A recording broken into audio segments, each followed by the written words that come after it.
Board games, board games, it's what I'm talking about. Board games, board games, I'm not gonna shout.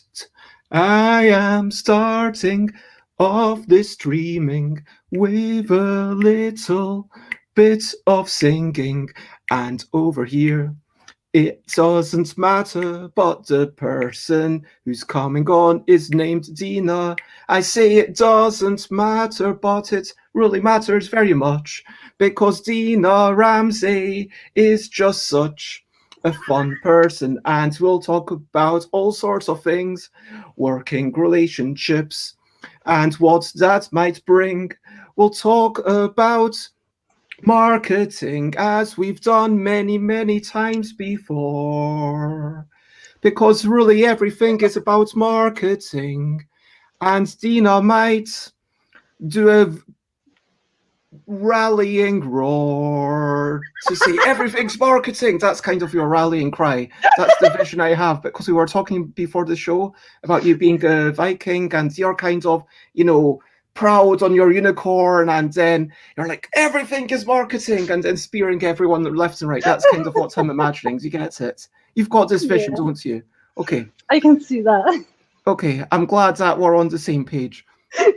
And we will talk with another person, and hopefully they will join. I'm certain that they will join in just a bit. And then this show might be a hit. Either way, it's going to be. I mean, what is a hit? I don't know. I mean, yeah, why do I even stop and deconstruct and question everything I sing about? Anyway, board games and working together is what we're talking about. Board games and working together. It's what we're I'm not gonna shout. Board games! Yay! Marketing is everything. I was expecting you to do that. Everything is marketing. But hello, Sate. It is lovely to see you. Good morning to you too. Hello, Hal.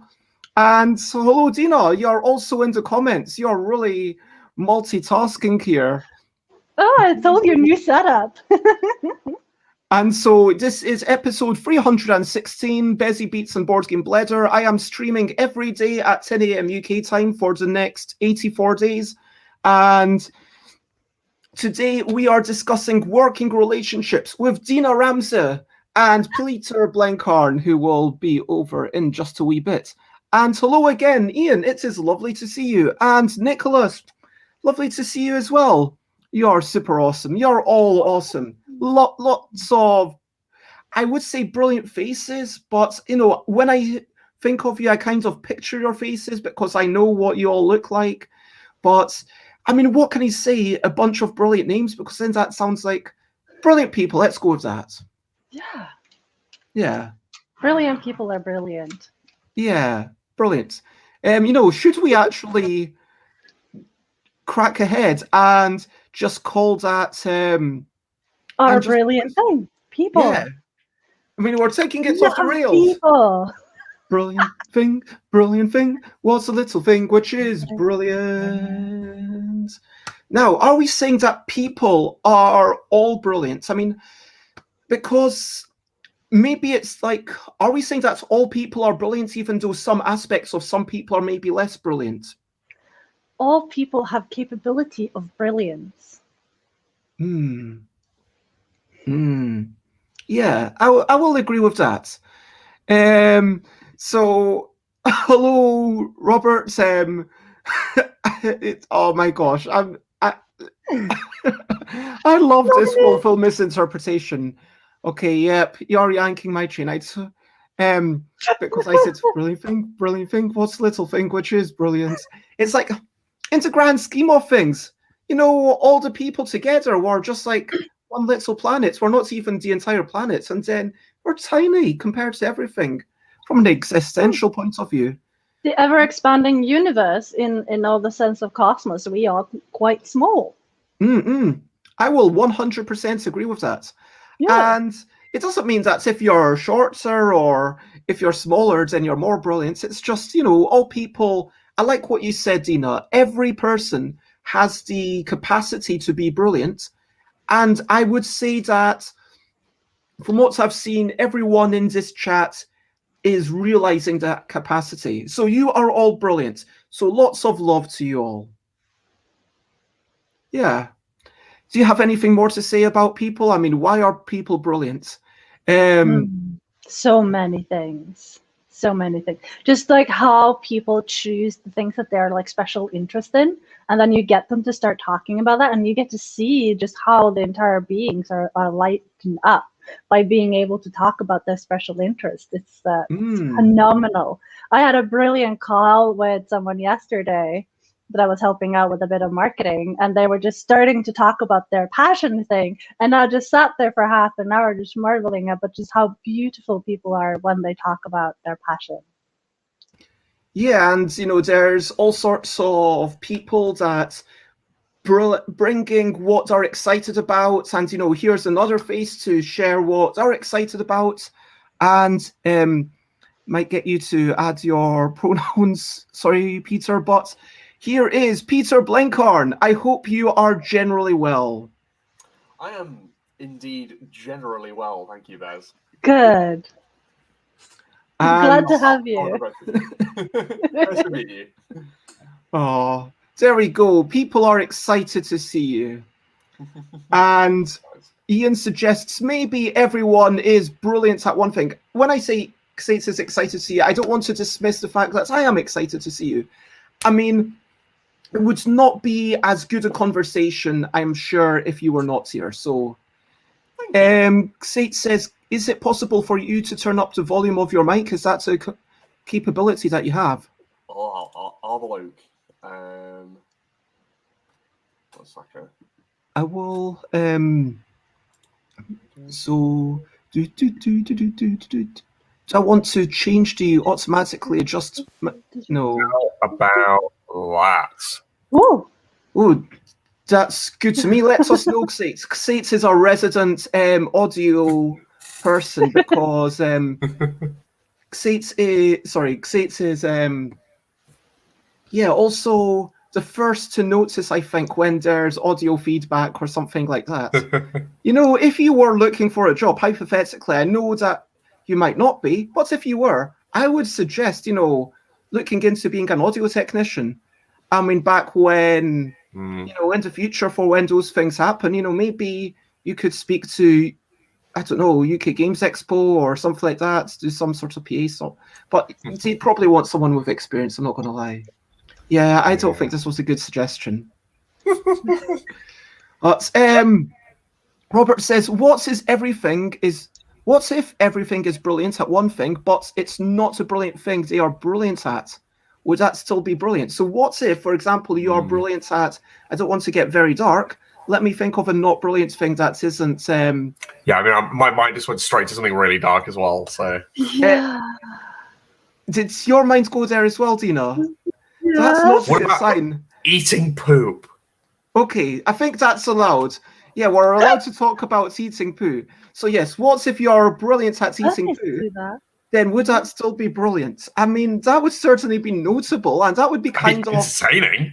Brilliant in a weird way, in a kind of horrifying way. Bunnies do that in order to survive a long winter. And it's true. Get those nutrients. Brilliant. Yeah. I mean, there's a lot of fiber. So is that necessarily making them unbrilliant? I mean, bunnies are still brilliant. I wouldn't. That's true. They are very fluffy. Yeah. Oh, they're the fluffiest. Oh, we had a stretching time. Oh, yeah. So Xate asks, wanting to apply to ITB. Oh, yeah, Peter, you've got a thing going on. You're talking about people being brilliant. You are looking for like 4 people, something like that, to join up.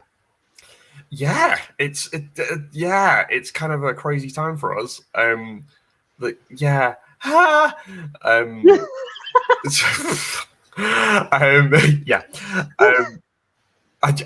Yeah, sorry. It's nuts. So there's like 6 of them at the moment, and we're hiring like 3 to 4 new people, which is bonkers. So there's gonna be like 10 of us, which is just insane. Terrifying, makes me sound like I know what I'm doing, when I very definitely don't most of the time. But yeah, and you are only looking for people who are able to travel to Bethnal Green when COVID is lifted. Indeed, You're ideally looking yeah. for someone long term for, multiple years if things work out. That's the idea, yeah. So, because obviously at the moment everyone's working from home, but the idea is we want people to kind of join the core team at Bethnal Green, and although like there are a lot of jobs that don't necessarily need to be on site for a lot of places. For us, it's really important to have everyone like on site, talking to each other, playing games with each other. So we've got that kind of small kind of core team that knows each other and works together and knows all the games, and they're in the same rooms with each other. But yeah.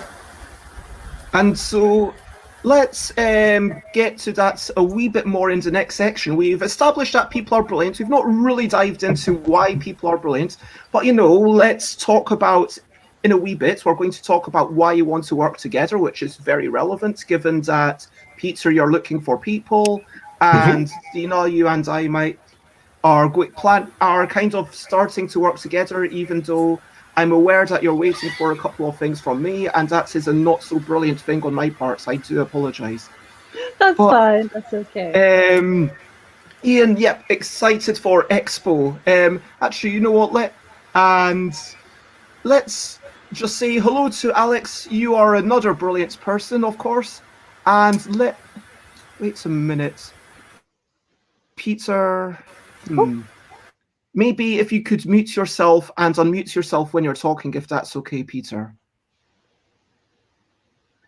So you'll have to click the unmute button when you're about to talk. Okay. Sorry about that. That is Peter. But yeah, let's talk about recent highlights, living life and seeing the sights, recent highlights, playing games and other delights, recent highlights. So what have been some of your recent highlights? Yesterday, I actually ventured outside into the wilderness where it's kind of scary and into the shops, and I bought a king rib and chips and also a haggis. But the haggis singles and king rib. So it was a haggis, king rib, and 1 portion of chips. It was a bit much, I'm not going to lie. It was a nice haggis. It was a little bit dry in the middle. It's king rib, impressively greasy, and I'm sure very bad for me. But yeah, it was something that I don't really find in England at all. It's just Scots are a lot more ready to just deep fry things. I mean, you don't get deep fried black pudding or haggis. Yeah. Mars bars, yeah. You don't get that on the menu. Let me tell you, do not get that on the menu. But you do get pizza, like deep fried pizza. It's a thing. Pizza crunch. Having grown up very near to the border, I'm well aware of the proclivity to deep fry literally everything. But is it I so am that going you have to to ignore the bring word literally because otherwise I'll be... But do you have to bring it yourself if you have a really weird deep frying request? Look, I was once friends with a fish and chips shop, and I basically went there. I think it was every Friday. I got the fish and chips for the family, and then I ran back home. This was back when I was working for the cash and carry, and then roughly 8:05, I would be coming back home because I finished at 8. It would take me 5 minutes to get out to the building. I don't dilly-dally. Why would you dilly-dally at a place of work like that? I mean, yeah, I understand there's a temptation, but Mark Rosewater made a really good point. If even in a place of work that you really enjoy, if you're dilly-dallying, then it can just take over your whole life, which can be really unhealthy. And Mark Rosewater said, you know what, working at Wizards, you've got to make sure you get home. You got to get home and have your life outside the office, which I think is a really good point. Anyway, went to the fish and chips shop every week for maybe 52 weeks, something like that. And then I was like, okay, you know what? After this, I'm actually going to Dundee to study. Would you do me the privilege of deep frying dairy milk? And they said, okay, we're not really meant to because it might clog up the machine. Because the thing is that Mars bar, it's kind of a bit more gooey. It's going to stay solid a bit more. And yeah, deep fried dairy milk, it didn't quite work so well, just for the record. But, you know, you still had the chocolate surrounded by the batter. It kind of worked, but it was definitely interesting. It was definitely something that I would have again if it was on the menu. You know, just as a novelty, like I'd have it maybe once every 15 years, something like that. But when I was in Edinburgh, we had deep fried Mars bars stuck inside and pineapple. Oh man, cream egg. Yeah, cream egg would totally work. Yeah. And Alex is suggesting that there should be a Mark Rosewater mention, like some sort of ticker of how many times I mentioned. Counting, starting now. Okay, let me catch up properly with chat.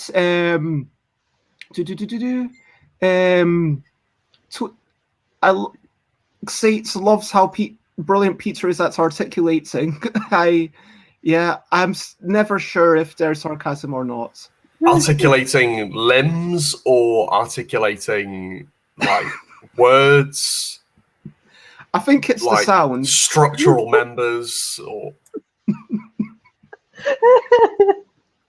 Alex says that you are a lovely group of people, not you specifically, but you know, the people that you choose to have with you. Understandable, yeah. Sate says that they're just so fun, and apparently that was the best of all online hangs when it was Sate, you, and Rose. That was fun. Yeah. Haggis flavoured crisps. I think that's available from Mackey's. Yeah, Mackey's have got some good flavours. Have you had these haggis flavoured crisps? I have not. No. They're mediocre, if I'm going to be honest. They're good. They don't really... I mean, for me, haggis is all about the texture. It's like the flavour is nice. Yeah. It's not like... it. I mean, I would totally go for haggis flavoured crisps. Okay, do I want haggis flavoured crisps or do I want chicken flavoured crisps? I'll go for the haggis, 100%. But you lose the texture, you lose the oats, you lose the crumbliness, you lose the, you know, cutting through it and all the joy of talking about recent highlights. Samosas again last night with a spicy yogurt mint sauce and I don't know what for. Apparently the real ticker would be for my own designs, like how many times I've mentioned the L deck or how many times I mentioned Yogi. I'm sure I'm guilty of that as well. I think it's all good. Like, if I have to talk about, you know, Bitterbell because I played it or something like that. Anyway, good morning, Joanne from Time Warp to USA. So you are free 7 a.m. EST? Yeah, 7 a.m. EST, I think. No, wait, 6 a.m. EST, I think. Because normally it's 5 hours. Included daylight saving time? Because normally it's 5 hours difference, but we're 1 hour less difference than normal. It's awfully strange. I have a bunch of my meetings suddenly just warped into like another hour earlier than normal, and I'm like, what happened? Time is a fickle beast. So strange. Wow. Polish shop, strawberry puff crisp. Strawberry? Oh yeah, we do raspberry here in Finland. That's like instead of strawberries, because apparently strawberries is too common. Crisps? Yeah, Are raspberry they salty? flavored. Deliciousness, and they are pink. And you can get them with like a rye crisp with raspberry. That is really, really blowing my mind. Yeah. I'm just waiting for them to do like a raspberry licorice version for crisps. It's gonna happen. I take it someone here does not like licorice. 6 a.m. daylight savings time and something about proving Einstein right. I'm not quite sure what's going on there.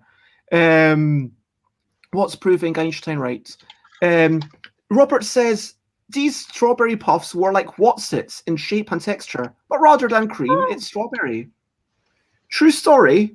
I assume you people want to start a counter for this as well. Talking about bubble tea, you know, which often comes in strawberry, and also I worked out Cursed. what's cursed. Is it just too delicious for you? Is it just too much fat Bubble and too much tea? sugar? No. It's just it's a little. No. Little bits of joy. It's just something deeply cursed about them. I just can't do it. It's like, I mean, what also I'm love, basically like, saying is aloe that vera cheese water. and strawberry, why not have both? That's all I'm saying. Go the bubble tea route, have both. Cheese and strawberry. That's what I would be all about. Yeah, German crisps. Although when Germans say paprika, Germans actually mean pepper. Is that not right? Peppers. Yes, same here in Finland. They don't do the peppers flavor here in Finland, which I think is super weird because they're all over the shops in Norway. And whenever I manage to find like one of them, it's like small corner shops that has like 1 or 2 bags, and I'm like, finally. But yeah, so weird. They do a lot of barbecue flavors instead. So I was yeah, very skeptical of like meat flavors not having meat in them. Yeah. Like, you are so a like- vegetarian for the record, right? I am. yeah, so like, I was like, Also, oh, both of you are. Oh, 2 vegetarians! What are the chances? There we go. wait, wait. I'm kind of pointing high at both. five. Woo! Yeah. It's like, This is kind of, I'm like, nope, wrong side.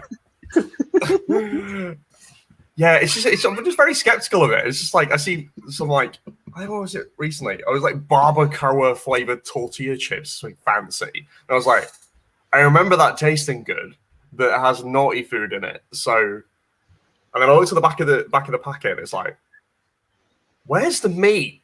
Like, surely they've like powdered an animal to make this taste like this. And it's like, no, just mostly onion.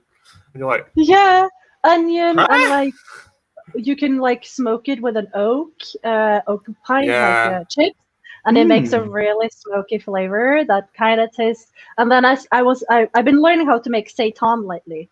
So I've been doing a barbecue seitan with like you make a big dough and then you wash it in water and then you add in a lot of flavors, and like most of the meat flavor comes from adding like iron, so like blackstrap molasses kind of. okay. I didn't know, and I'm like, this is revolutionary to the kitchen. My kid is not a fan yet, but I'm hoping to win him over. So it's a mission. Yeah, I mean, if I'm going to spend 5 hours to make a seitan barbecue steak or whatever, like, he better like it. So, have you both read this information from Alex that apparently the only non-vegetarian standard crisp flavor, the only non-vegetarian standard crisp flavor, I'm assuming in the UK, is cheese? Yeah. So apparently they actually use animal parts, not just cheese, but they actually use animal parts for that cheese flavor. It has pork. I mean, Netherlands with that. To make the cheesy bits stick better. And yeah, that 8 who was apparently getting hungry and apparently did actually mean paprika, not pepper, because we are a multicultural show. We are aware that paprika means pepper in German, but apparently shouts out to Polski Sklep and yeah, South Africa does meat flavor crisps. I mean, they do that in the UK as well. But people put them in bread instead of real meat for a cheap sandwich. I've seen people doing that in the UK. Crisp sandwich. Yep, standard. Crisp sandwich. Crisp butty. Mm-hmm. Would you not call that a crisp butty? You could. Yeah. But then I think it kind of depends on how it's served. I mean... Like whether it's triangles or yeah. rectangles or...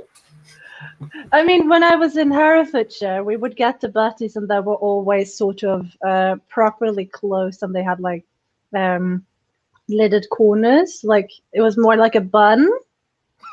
And they would call them butties. And if you got a crisp butty, it would be like kind of like a bun sandwich. So if it was open flatbreads, like sliced bread, with the crisp, then I would think it was a crisp sandwich. Butty is basically a roll that is sliced and buttered. Mm-hmm. Yeah, boy. And hello, Scott Moore. Oh wait, sugar on Scottish plain. No. Get rid of that comment. Yes. Oh no. Yes. Oh, come on. Hello, Scott Moore. It's lovely to see you. And no, that's not fine dining. Imagine a butty. Like imagine a little roll inside another little roll. A crisp butty. Imagine like tiny like you. That's a lot of bread. You know, like those 4 mini rolls. Okay, so get 4 of those mini rolls, put crisps in them, and then put the bigger roll them in a bigger roll. Okay. Crisp butty. I think I would be severely bloated and would need to get bigger pans just to cope with that. That's too much. They just feel like sat there chewing, just going. Yeah. That is just you're literally eating air. Okay, so but maybe we can ask Peter about his recent highlights. Yes, let's move back on topic. What are your recent highlights, Peter? Oh well, this is a good one. My recent highlight probably was getting to play a game in person for the first time in a long time with my girlfriends who were playing chess, and that was very satisfying. Just to move pieces around the table. I lost again, but it was just really fun. It was just really enjoyable to be sat at a table moving pieces around a table in real life. Oh my gosh, that sounds amazing. No idea what that's like. I mean, you've got a wee 4-year-old who I do. But with adults, with like big humans, not tiny humans, able to move the pieces with a great deal of dexterity. Oh, he's dexterous. I mean, Dina's 4-year-old can play Carcassonne to a decent standard. I understand. Yes, he plays. We've now finally properly figured out farmers, and that is now like the big thing. So there are farmers wherever he can place a farmer, and he is now beating me at Carcassonne. Incredible. Yeah. And so, playing an actual game of chess with that sounds like a massive highlight about these times. It really was. Yeah, it's shocking, really. I mean, like, I think just going for so long without, like, just like sitting down and going, oh, should we play a game? And then just playing a game and enjoying it. And then going, should we play another round? And then doing it. Oh, that's lovely. And then going, oh, that was really fun. That was nice. Let's do it more. Yeah, it's just like, it almost like it's like forgot the muscle memory of like just playing the game, and like it really strange, like kind of that kind of like social muscle memory of just like, oh, let's play a game, and then not addicted. That's big time. I mean, Sates was talking about the crew. Sates is not addicted. Can't concentrate on 2 things. It's all good. Oh, we've got other people enjoying games. And Ian beats their good lady and Nautilus Industries last night. 381 to 382. Wow. That is a close game. Tight. Wow. Point salad. Yep. That is a lot of arithmetic at the end, I'm not going to lie. And during the game, if you want to have any hope of winning, you've got to be quite confident with arithmetic for that. But I mean, if they're advanced enough, then why not? And if you are happy to be, taking your own turns without any thoughts and trying to teach them arithmetic, maybe it'll be a good way to do that. And Sate says, look, I can prove it. I'm not addicted to the crew. Come here and play the crew with me. And I will definitely be able to stop and suggest a different game. No. No. Suspicious. So, no, it sounds like good times. And Dina, what are some of your recent highlights? Have you actually managed to play anything recently? No, not. Yeah, it's almost a week ago since I played something last time. Oh. I was able to, because obviously I've taken some time off after my Kickstarter finished on Monday, and just chilling down before I start on the next client for marketing. And then my kid had his birthday on Monday, or technically Tuesday, but we celebrated on Monday, so we had a big day with cake, and he didn't want to play any. Yeah, lots of playing out in the snow. My house is full of balloons, so there's little pieces everywhere that has been burst. And yeah, he's 4 years old now, so that's super exciting, obviously. So mostly just solo parenting mode of making sure the kid has a great birthday. I mean, that sounds like a game in there somewhere. Definitely. Yeah. It's really nice kind of being able to facilitate and, push for just a really good celebration of life. Moving back to, people being brilliant and celebrating the entrance of a person into the world, being pushed out of, the fanny. That's quite you tried really hard to avoid saying that, didn't you? It didn't look like there was any effort put into that one. I did not. Am I not? I think I'm allowed to say that word. I know it's actually it means something different for Americans. I'd be pretty concerned if it came out of the bomb hole in America. That would be something would have gone quite wrong. To be fair, I just want to acknowledge that, if you are born with a cesarean, that, let's appreciate that. It's like I've got a couple of nibblings who were actually born by cesarean, because apparently if there's more than one of you, it's quite often leads to complications, like for twins or triplets. It's really quite tricky. often need to do that cesarean. Multiple exit routes. Yep. And anyway, like chest bursters and Alien, just like that. Just pick your exit. Anyway, choose your own adventure, baby. Questionably quick questions. Let's start off with where exactly are you and what time is it? Here, I am in the 3rd story floor in a building in Glasgow, Scotland, UK, and it is 10:34. Peter. I am in my flat, which is a weird house built on top of an old warehouse in East London, UK. And it is also the exact same time, because we're in the same time zone. So this isn't the place that I've been, is it? Or is it? No, it isn't. It is a new place. I moved a couple months ago, so I am now in a new place with different exposed brick. You couldn't move to somewhere if it didn't have exposed brick. This is like parts of your personality. This is like a must-have. Yeah, I mean, the tortoiseshell glasses, the like weird tattoos on my arms, and the exposed brick. I like my. Okay, so Dina, what's going on with you? What time is it?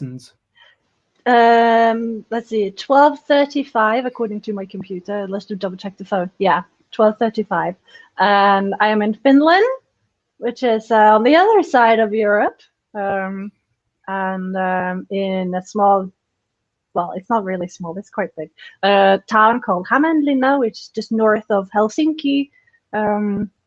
I'm in a 3rd floor building in my living room / office area with all my greeneries. No exposed bricks, unfortunately.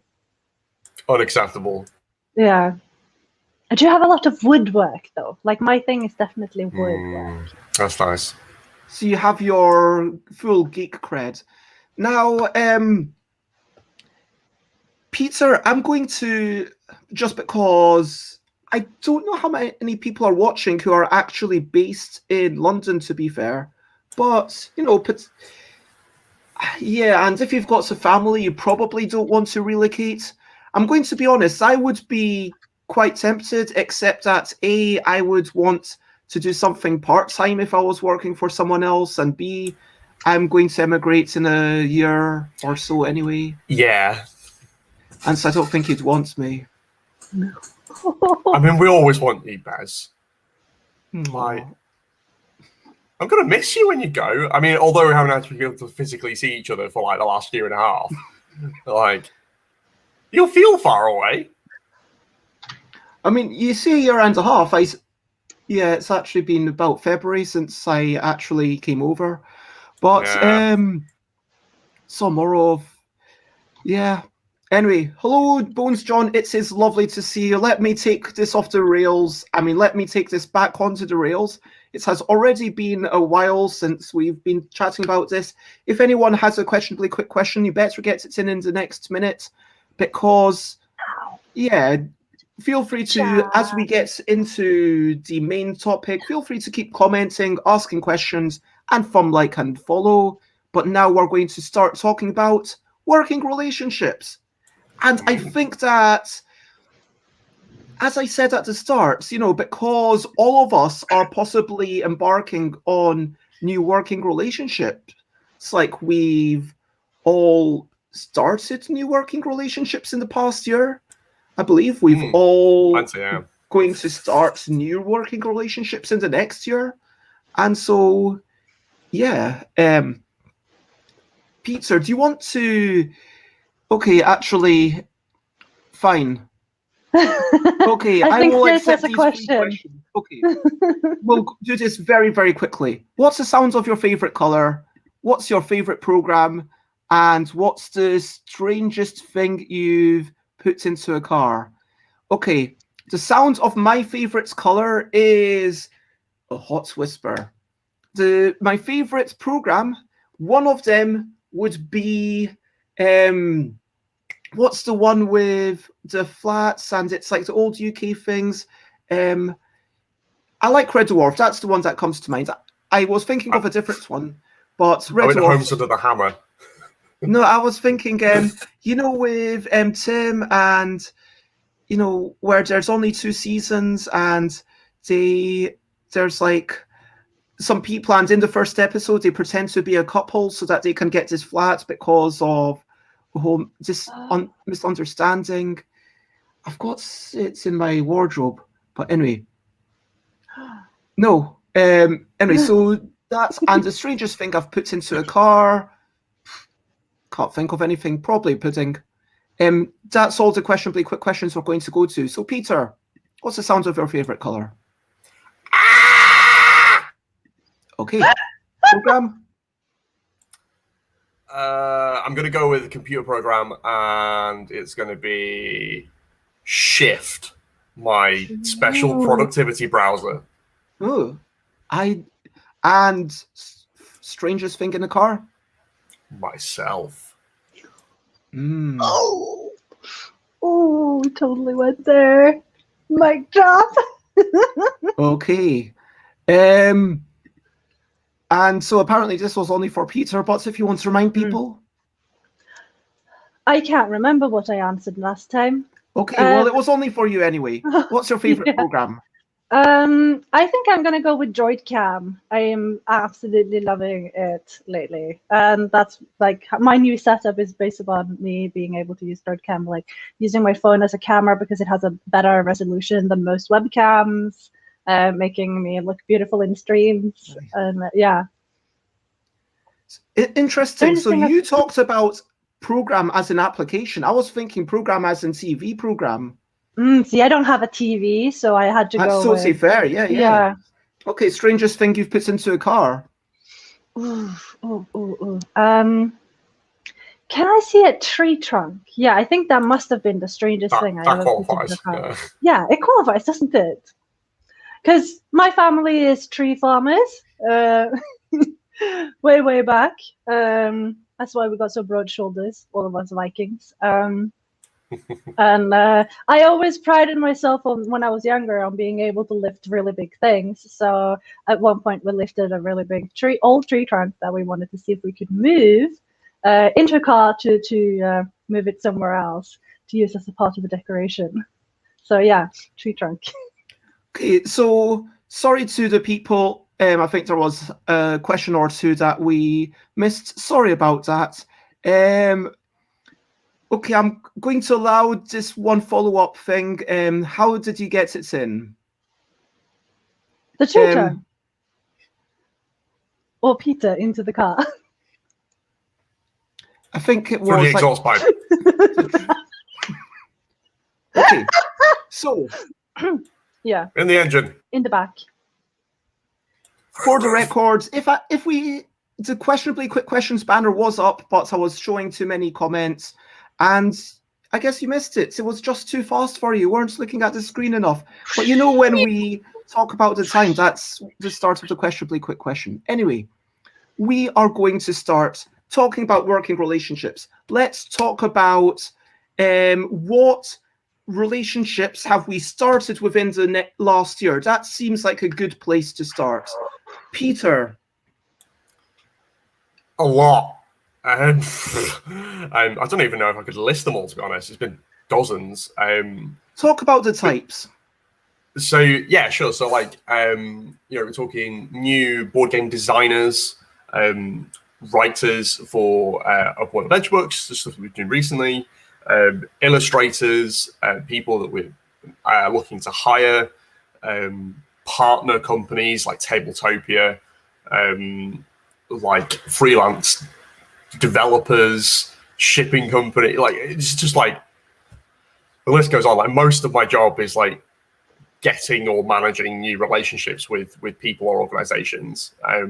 So yeah, it's a lot, particularly this year, because we've at least in the last 6 months or so we've done quite well, which has been really really amazing. Like, it's meant that I can do a lot more of that, which is like, it's a really fun part of my job. Is like, bringing people up and like, hey, let's do a thing.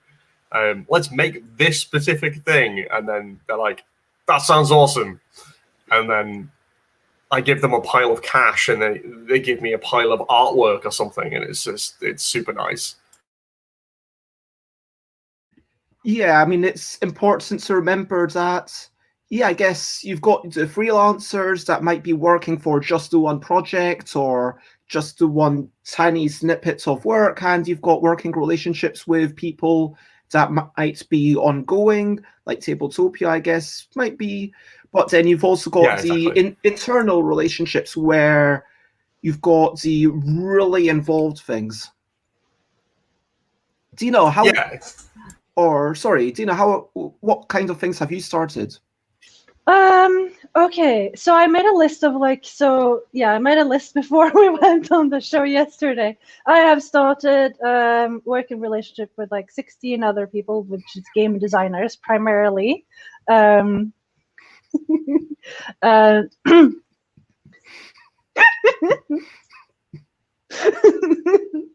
Oh boy. Yeah, so a lot of game designers are helping out on understanding how to do marketing and giving them really following up them and looking at the data and teaching them how to review data and stuff like that. So just having one-on-one calls with people so that they can properly understand and relate to the answers that I give, because some people find it difficult when I do these streams. It can be very generic tips. And I've also started working on MeepupCon, which is a virtual board gaming convention where we are a board of 4 people from each of the continents of the world, where we are going to set up a convention in May for my birthday. Though the date for that was coincidental. So we are now starting to look for gophers and people to help us run the convention, and also exhibitors and game designers to show their games. And also we're reaching out to like Tabletopia and Tabletop Simulator to have them maybe sponsor us. So that's a working relationship there in itself. Also, I've chatted with some people about starting a little, like a team of people who can help you with post Kickstarters, which is really exciting. We're going to have another chat on Monday to see what we can do with that and how we're going to arrange it, because we're 3 people from different angles around the marketing and like visual, like graphic designers. So we're teaming up to help people relaunch their campaigns better, to do a proper postmortem, and a couple of other projects that I'm working on this side. And also having myself a co-designer that I've joined with in order to make my games and their games.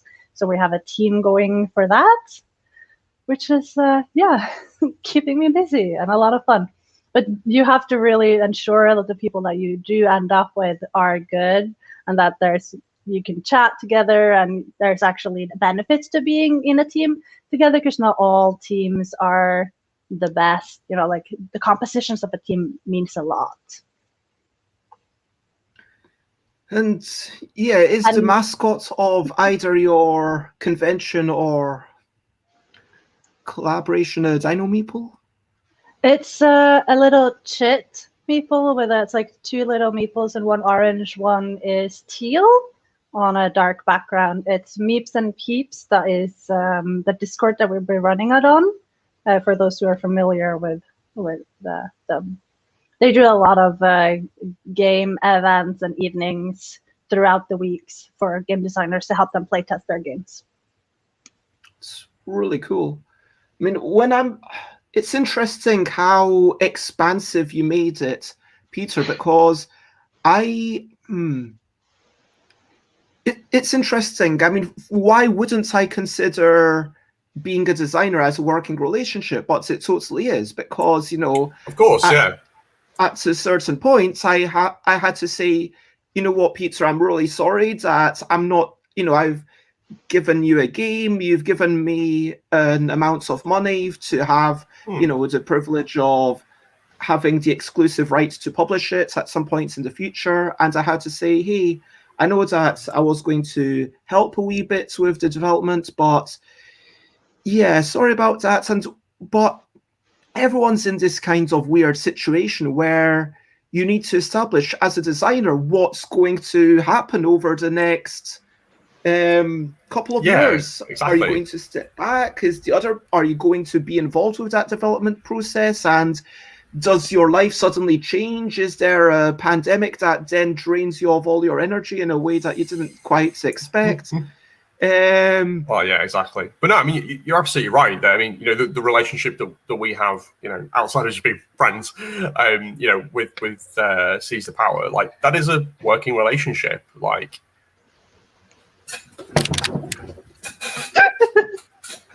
okay.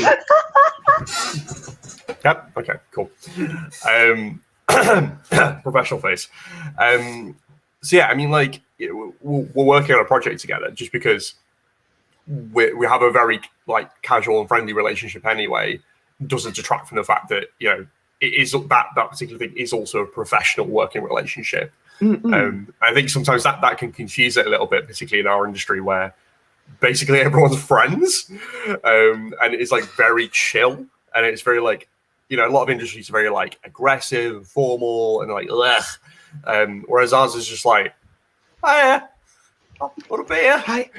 And I think it kind of like the two things though, because of the way we think about like working relationships and work and professional stuff, it doesn't kind of match up with our kind of ideas of like what that is.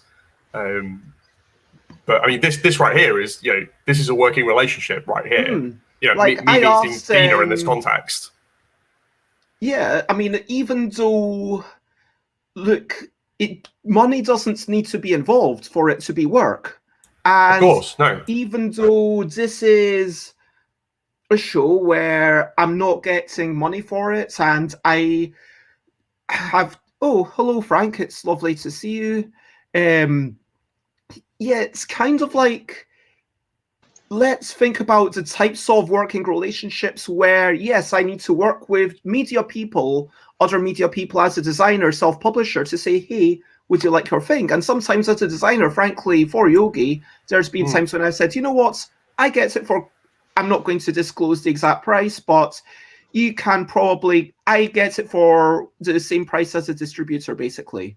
So if you know anything, you probably know what price that would be. Anyway, so I can buy some number of Yogi, and then sometimes I'm like, you know what?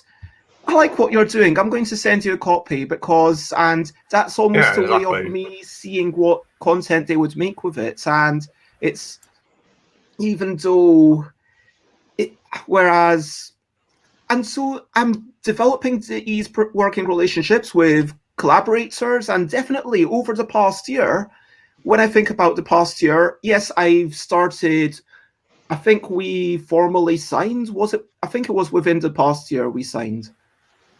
Seize the Power? Yeah. I think so, yeah.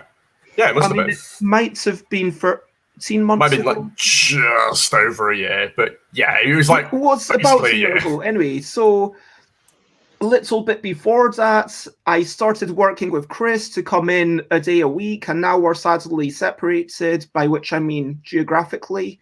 And it is really annoying because there's definitely some things that I would like Chris to do, to be like, hey, I'll just log in on my accounts on this thing just so you can sort out things. And it's like, actually guiding you through logging in on my profile remotely, that's just too much of a pain in the arse. I would, and you know, some things like actually scanning stuff in, that can't happen.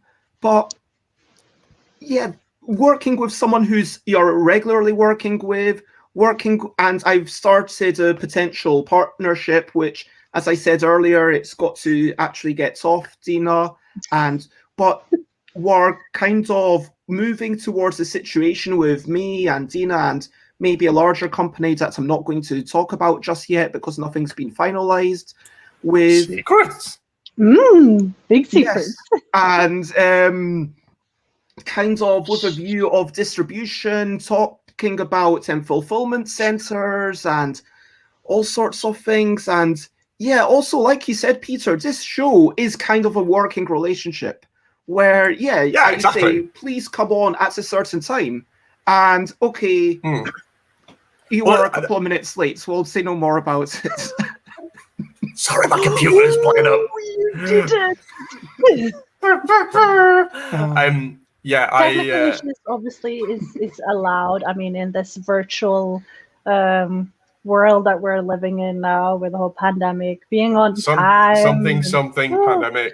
Yeah, it's bad. Yeah, but no, I mean, I was thinking about like the kind of the working relationship thing as being like, you know, I have a set of skills and resources as a person with a job, and every other person that has, you know, some role, whatever, it's not even profession. Like everyone has like a set of resources and skills, right?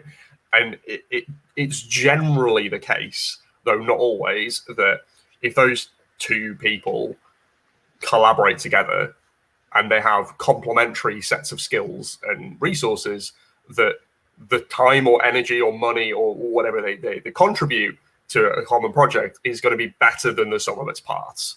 Like it's kind of the general idea. So, and it's just kind of obvious. It feels like it's obvious. Like not every partnership of people or skills or resources is going to work. But the general idea of like, if you've got compatible people and resources, then it's going to make something better than you could have done previously. And that might be the same thing, but quicker. It might be the same thing, but cheaper. It might be a bit better than you could have done before. It might be all three. You know, like I recently worked with another publishing company who you probably know, Blenkharn Games, who I have a fantastic relationship with. I'm great friends with them, with Lewis and Emily. And we have been for years. And I had a design thing that I needed to be done, but they constructed a really great team around that particular genre of games. So I asked them, I was like, well, what? Like, it's silly. Like, why should I like bother going through all the rigmarole to get this team when I can work with you guys? And like, you've already got the team there and we work well together and like we like each other. So I was like, here, like I'll pay your team to do it. And that was great. And that was really successful.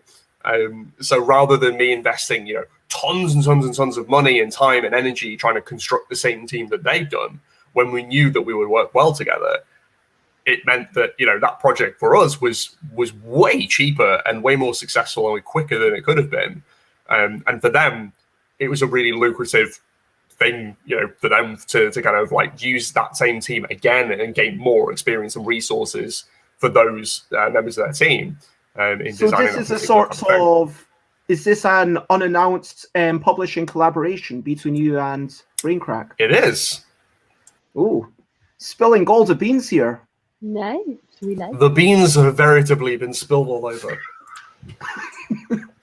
Anything Distributed more you liberally. can say, or is that it for now?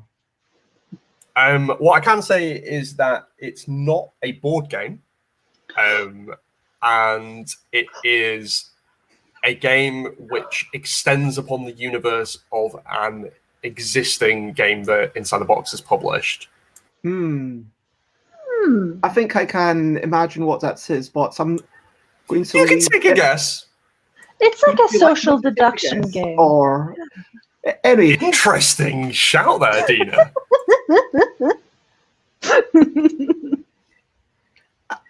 I'm not going to, because the thing is, if I start making a guess, then it kind of sounds a bit more official because I'm ostensibly the host of this show. Well, I'll tell people you might what. be disappointed if it's not what I. How about Bez? If you just like list a couple of like Inside the Box titles. Look, if I were to like scratch my head at a particular point, that would mean absolutely nothing. Okay, Subterra RPG, Subterra, Statecraft, Molecular. Ooh. Really? Is a Knizia game? Oh wow. Okay. Okay. That's very interesting. Okay, so Testing your knowledge now. You're gonna have to go on the BGG profile. nah, I'm going to. So let's talk about. Oh yeah, of course, Newspeak RPG. That, of course, it. Why did I forget that? Okay. Robert says, let's talk about secrecy, because Robert brought this up earlier. Robert said, I don't know, I'm assuming this is genuine. I love all the secrecy in this industry. I always like to check what I can and cannot say. And then, is there a reason people have so much secrecy? Is it not better to let everyone know what you're doing, or am I missing something? I will speak specifically of...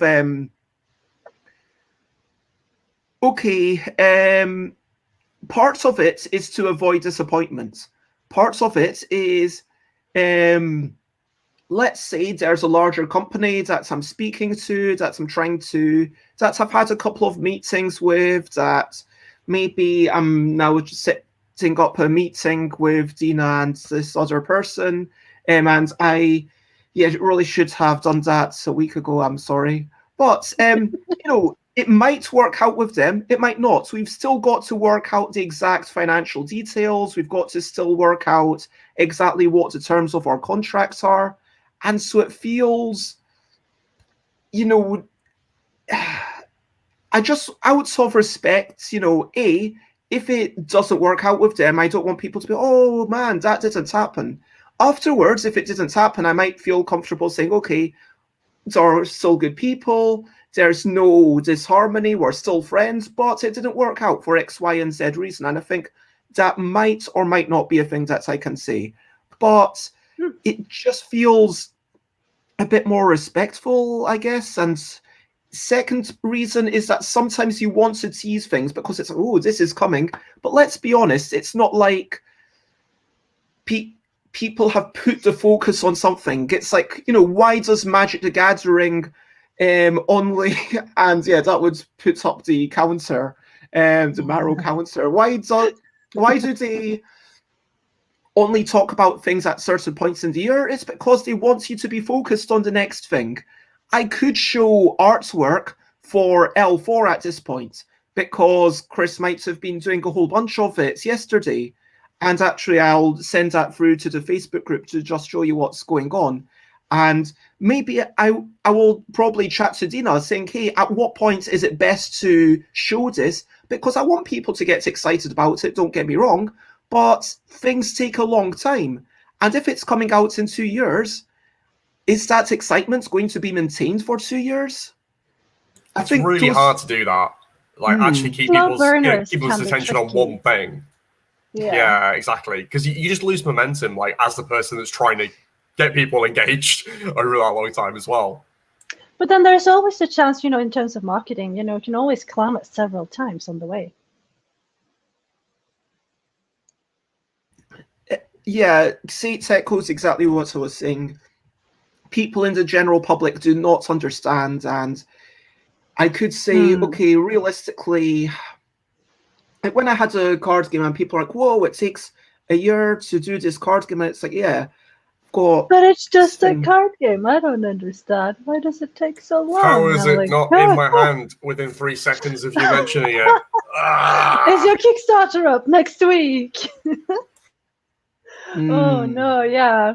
I definitely have heard several variations of those through social media listening and marketing research. Yeah. Yeah, I mean, I had an entire podcast with Jamie Stegmaier where I talked with Jamie for an hour, well, technically about 56 minutes, because that was when it had to be exactly 56 minutes, not a second more literally. Yeah, that was the worst one technically recorded, and I actually had to get someone else to edit it because it was good content, but it was just anyway, I'm not going. Yeah, if you make sure that your guest has a set of headphones, even if you can't hear the difference when it's recorded, you will be able to detect the difference. Anyway, so yeah, I mean, Stonemaier Games do this whole thing of the game is now available, and we're going to, you'll get some reviews, and you'll see the reviews, and then the next day it'll basically be available for pre-order, and then you'll get it a couple of months in the future. And that's a really nice way to do it for a number of reasons, because you have this big splash, this big announcement. But yeah, for sure. And hello, Shitapop, it's lovely to see you. And for an indie designer to try to replicate that for like a small 4-man team, it's so hard. I mean, it's... Yeah, I mean, like, obviously, like, that model's incredible, and it works so well. And particularly for, for Jamie with such a incredibly strong brand, like, not only are we definitely going to hear about that, but we know the brand, and we know that the games are good, and there's so many people that know those things that they're going to look at whatever it is Stonemaier does and kind of give it with, go to it with a kind of benefit of the doubt that this is going to probably be good, which is, like you said, far harder to replicate for a smaller team, and in particular a newer team, where you don't have the infrastructure to kind of line up all of those things perfectly at the same time, and also have the gigantic goodwill of a brand like Stonemaier to kind of to know that it's going to work. I mean, I think Alex is talking about that investment, and that's a reason why for L4, which I'm codenaming it, which is going to be the 4th typeface for the L deck. So L1, I know it tweaked slightly, and these might tweak slightly, but the original deck and the deluxe version, yes, I redrew 3 of the letters, but it's the same typeface. And then L2 is, of course, categorical. L3, I think, and so if there's something that's not going to be a Kickstarter down the line, once I've released, and you can't just be working on one thing at a time. Sometimes if you say, hey, I'm working on this thing, people might be like, hey, wait a minute, why aren't you working on that other thing? Whereas it's like, yeah, actually, I specifically make it so that L4, I'm not spending any time on it. It's a lot of art direction from me, but Chris is doing the heavy lifting and spending hours on it. And L3, shouts out to Miles Atkinson, this is going to actually be revealed at the end of the month. And then Miles is, doing a really nice job for something that I'm going to reveal at the end of the month. But yeah, having those people involved, and with We Whimsical Creatures, if I were to say, okay, which is your favorite creature, and start putting that into Facebook groups, I think in a way, yes, if it's genuinely, I'm looking for playtesters, yes, you need to get people involved. And playtesting at a convention, I'm not going to lie, the fact that I was able to playtest Categorical at a convention in 2018 does mean that Categorical is going to be a better game once it's out now, because it's had these nearly 3 years of, playing it. And it was actually just at the end of 2019 that was like, wait a minute, there's this tiny thing. Okay, we should change slapping the table to clapping your hands because it's a less aggressive move. I know that sounds like obvious in retrospect, but one person was kind of intimidating the person by slapping the table. I thought, slapping the table, it's a way to make a noise. But then, when it gets really competitive, when you've got £100 worth of games on the line, and then someone's like that, it's like, whoa, what? And then the other person, you could see them shrinking and like they were having a bad time. And so showing it off in that way, that's not a bad thing. But I've got people who, for a game wherein you blether, where, yeah, that's kind of a joke how long it's taking at this point. It's like, yeah, I don't want to make this an entire show about announcements. It feels like we should do that in some sort of publisher thing. But what's your view on when to make announcements, and then we can maybe bring it back to teams and secrecy between team members? So, Peter, then Dina, let's keep it clockwise. What's your view on announcements? Yeah, I think like I've kind of like fallen foul of this, I think, previously, but like when I've got overexcited and wanted to talk to people about something that I'm considering or working on or whatever, but I think it kind of from what we said, like because of the size of our team and like just how long some of these projects can take, particularly the ones where we're designing and developing them entirely in-house, like there's a lot, the timeline's a lot stretchier, because rather than someone bringing like yourself bringing in as a fully formed, drafted and tested design that works and is stable, that takes an indeterminate amount of time. Like you bring it to us when it's done. Whereas if we're doing something ourselves in-house, like we have to factor in the fact, like it could take 3 months or it could take 15. Like we have no idea sometimes, especially for some of the more weird games. Like Cryptex is a prime example of that. It took far longer to design than we anticipated, and it's taken far longer to produce it than we anticipated because it's new. It's brand new. I mean, there's really nothing else like it. So, and the complexity of actually like constructing a system to produce it was such that it's taken longer. But, it's really tricky with those ones because you don't want to wait too long to announce something and get people excited about it, particularly when we rely on, things like Kickstarter to fund the projects and to get them out there, especially for those ones that we've taken a big risk on. But at the same time, we want to get people excited as soon as we can, but we don't want to get them too excited and then not be able to deliver, or not be able to deliver within an expected amount of time. So it's really tricky. Like we basically what we do now is we did this with Alba, but we kind of like tripped over ourselves a little bit with this, but it did end up working quite well. Was basically, once we know when the Kickstarter is going to be, basically once we know that's a hard deadline, then we work backwards from there for 2 to 3 months, and that's our window. Because if we just start when we feel we're ready, things don't work out, or something takes a bit longer, or whatever. Whereas when we know that's a certainty, or at least we as sure as we can be, we ended up moving it for Alba, annoyingly. But we were like, okay, we work backwards from there. We got that window, and that's our window to work with. Because things stretch to fill in the amount of time that you give it.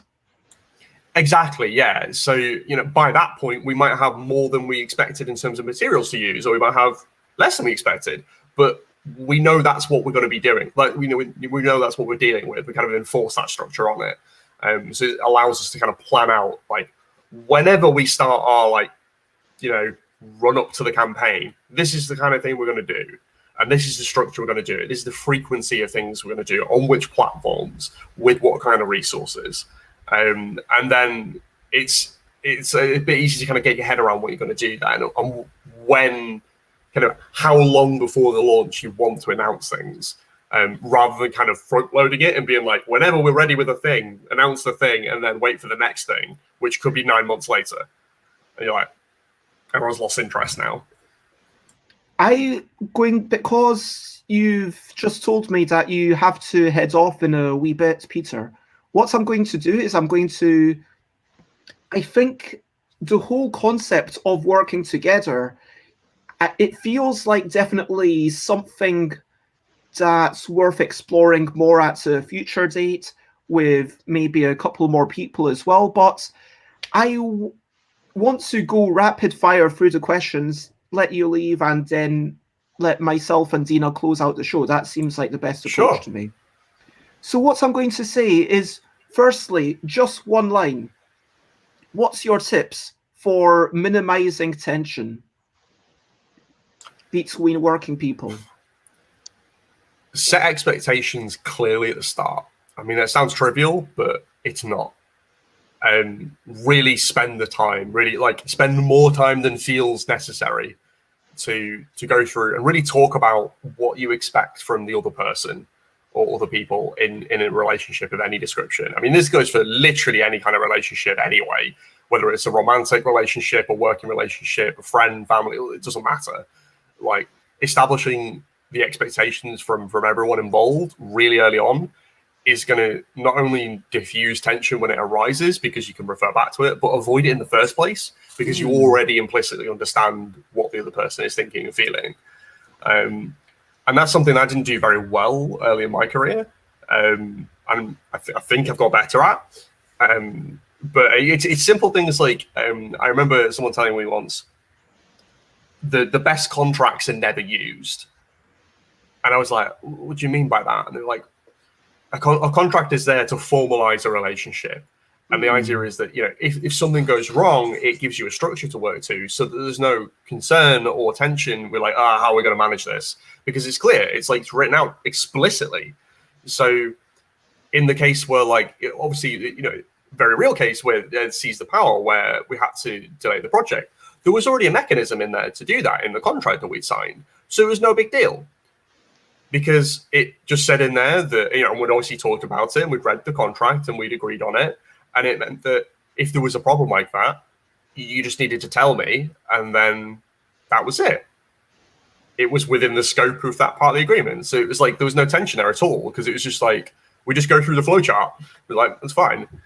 Whereas I think if we didn't have a contract and we just done it on a kind of handshake agreement or something, I can imagine that there may well have been tension, or some level of tension, because we wouldn't have known kind of how we were going to deal with that problem. It allows you to predict things. You need to kind of envisage what might possibly come out. Yeah, and so exactly. I kind of predict. And then, communication, which you're talking about, obviously that's going to be the key for everything, but making sure our values are aligned. After chatting to Dina, I actually ended up writing a long thing of, okay, these are my values. Is that something that we should actually be putting, I was going to say pen to paper, but pushing buttons to digital documents and writing it out to say, these are my values, and I'm actually going to share this with everyone and say, hey, publisher, these are my values, just to let you know. It doesn't mean that it's non-negotiable, but this is what I aspire to. And yeah, absolutely. Should we actually be 100% transparent with that? Let's talk about that versus secrecy for just 10 seconds. Yes, absolutely. I mean, it's something that like I feel is really important for me personally, and I think for my company, I don't want to fall into. I feel like it's almost like a trap of getting wrapped up in the kind of commerciality of a business and products and stuff like that, and leaving the principles that I want to live by at the door. That doesn't feel right to me. And it's hard to, I know it's hard to do. And, trying to encourage my team to call me out if they think I'm not living up to that expectation, and vice versa.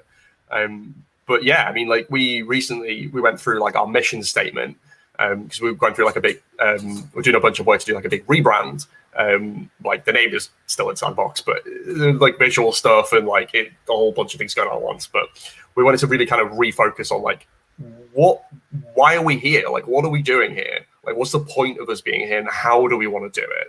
And we discussed, what the kind of key motivations were for us for being there in the first place, when realistically every single one of the people in the team could make more money in a different industry. It's like, well, why do we want to be in this one? Why do we want to be working in this team? Like, why do we want to work together? And what is it we want to achieve together?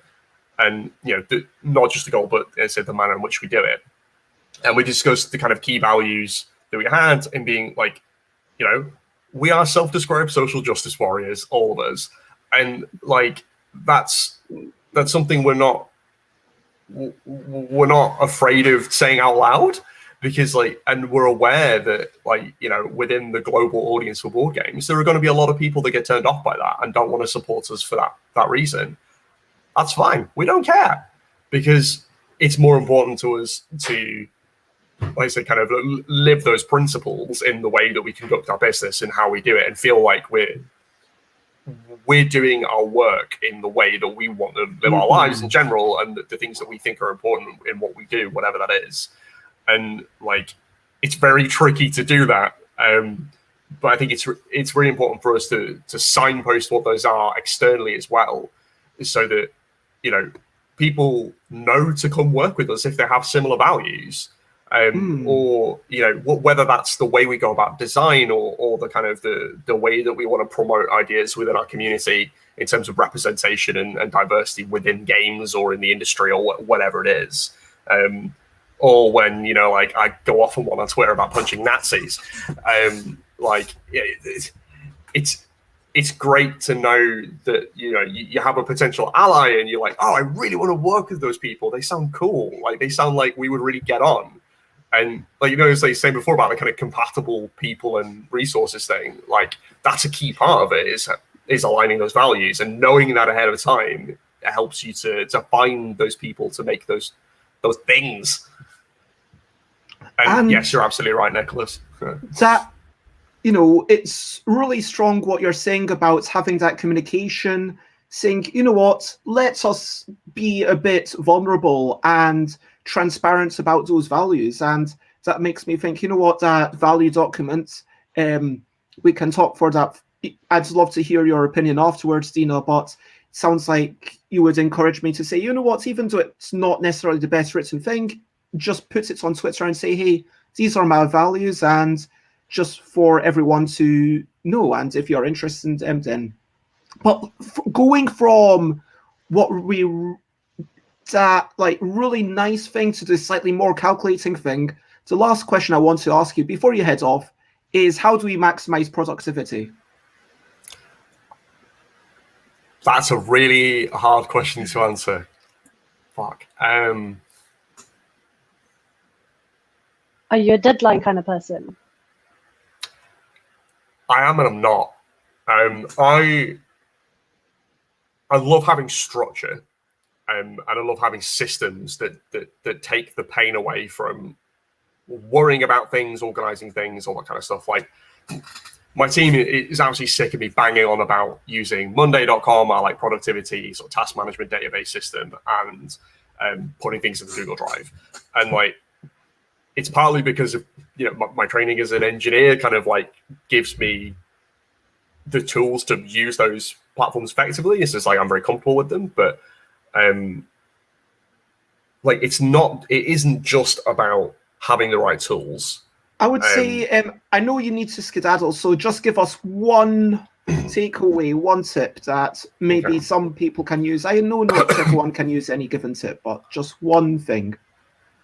I think it's really, the crux of it is the intersection between trust and systems.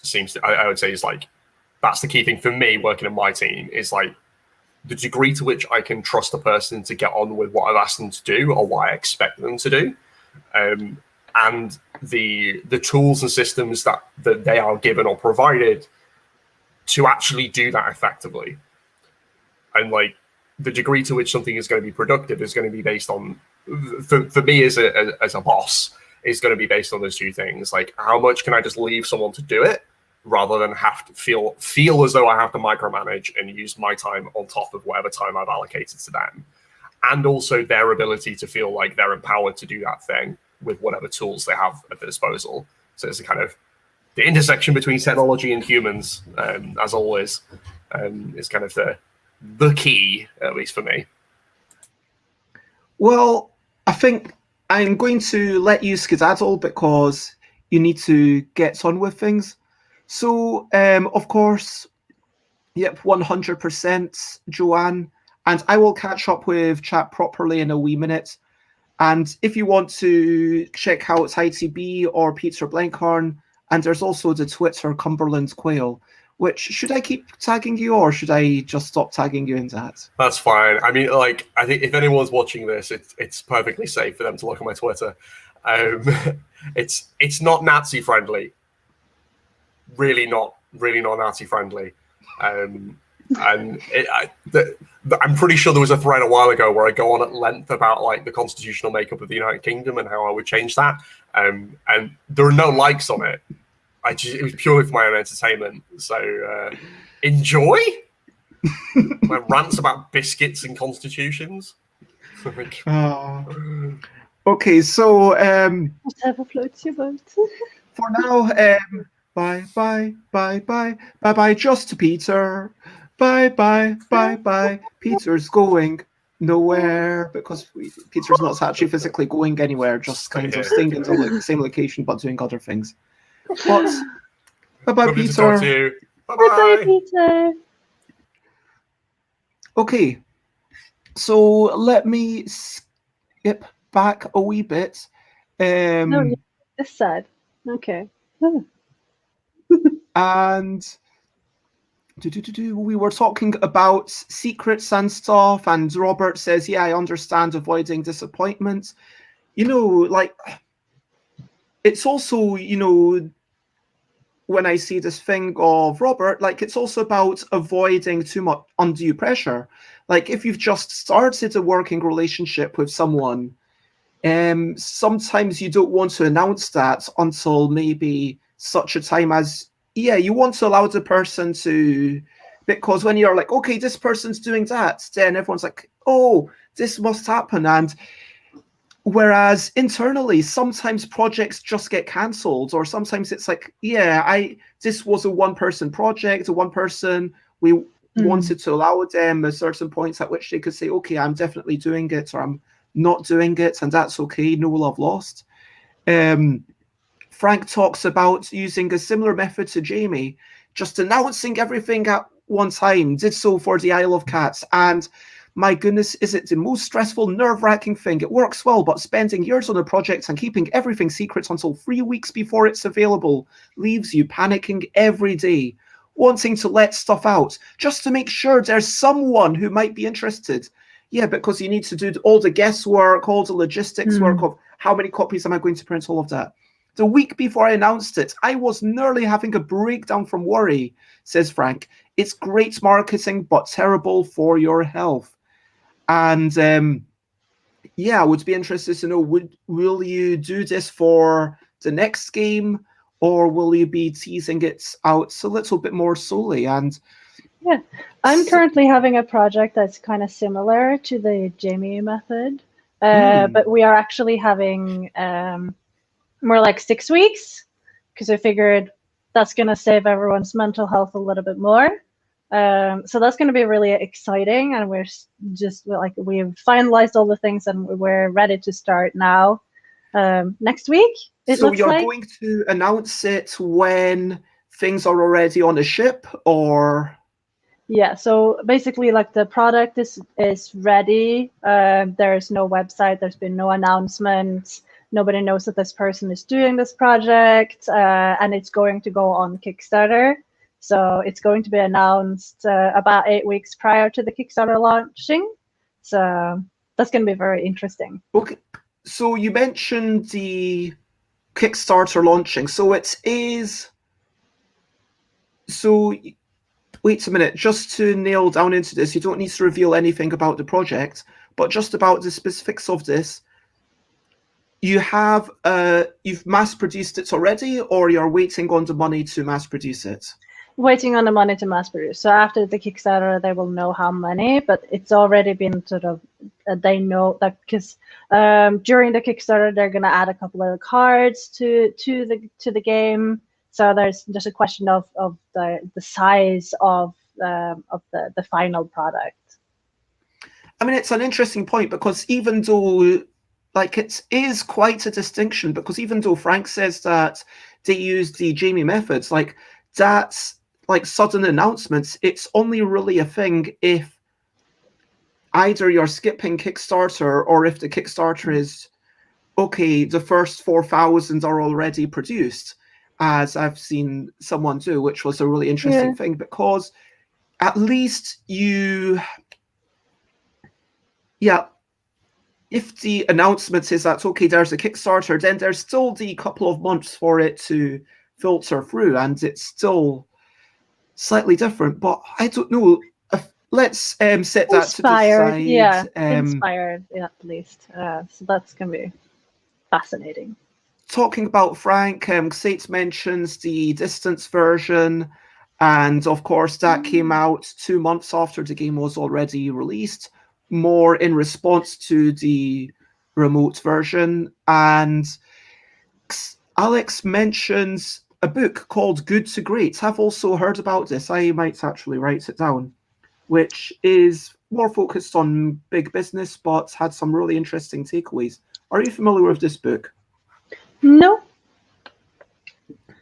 And Alex says, the best performing teams are able to argue, but it's not tense. It's just a joint effort to advance the company. Everyone really cares about it. And of course, well, come on, Alex. You are needing something that's more like great to greater, or great to Xate. Great to Xate. Yep, that is, and Joanne said, like I said very briefly, trust is super important. People sometimes seem initially interested, but then the interest is not consistent. So you need to have that trust that someone is in it for the long haul. If you're working with someone, if it is to be an ongoing working relationship, like, are we going to be, if it's marketing, if it's a big partnership for a project, then of course, you and I, Dina, and, I'm hoping that our values are definitely similarly aligned. We've enjoyed lots of conversations before I said, let's explore this, and either hopefully we will be able to work out some system that, I'm going to be honest, allows for my occasional unreliability, but I will sometimes make some good stuff, and I do some good development, and I would definitely like to keep doing that. But from goth to boss, Anyway, so that is all the comments, and so let's take a step back, because I did want to check in with you and ask about maybe what sorts of working relationships are you thinking of embarking on in the next year? We've already chatted about SOS. Is there anything else that you can announce? Well, there's a lot of Kickstarters. I could probably talk more about the not working with other designers part, because I started at the beginning of this year. I started up a designer duo with a person who's I had only chatted to in terms of my working relationship with them. Like, we were doing quality assurance. So we had a lot of chats regarding that, because he had a better system than I had, and we were comparing Excel sheets, and we kind of vibed over that for a bit. And we ended up chatting about game design, because obviously he realized that I was into game design, doing marketing, and ended up us actually starting to chat about making games together. So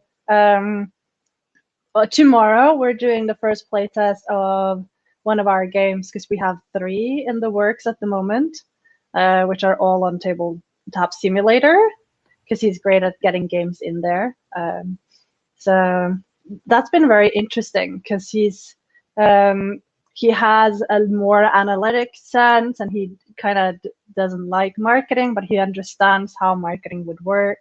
So it's all about, like, he will come up with really good insight in terms of, like, how we can talk about it.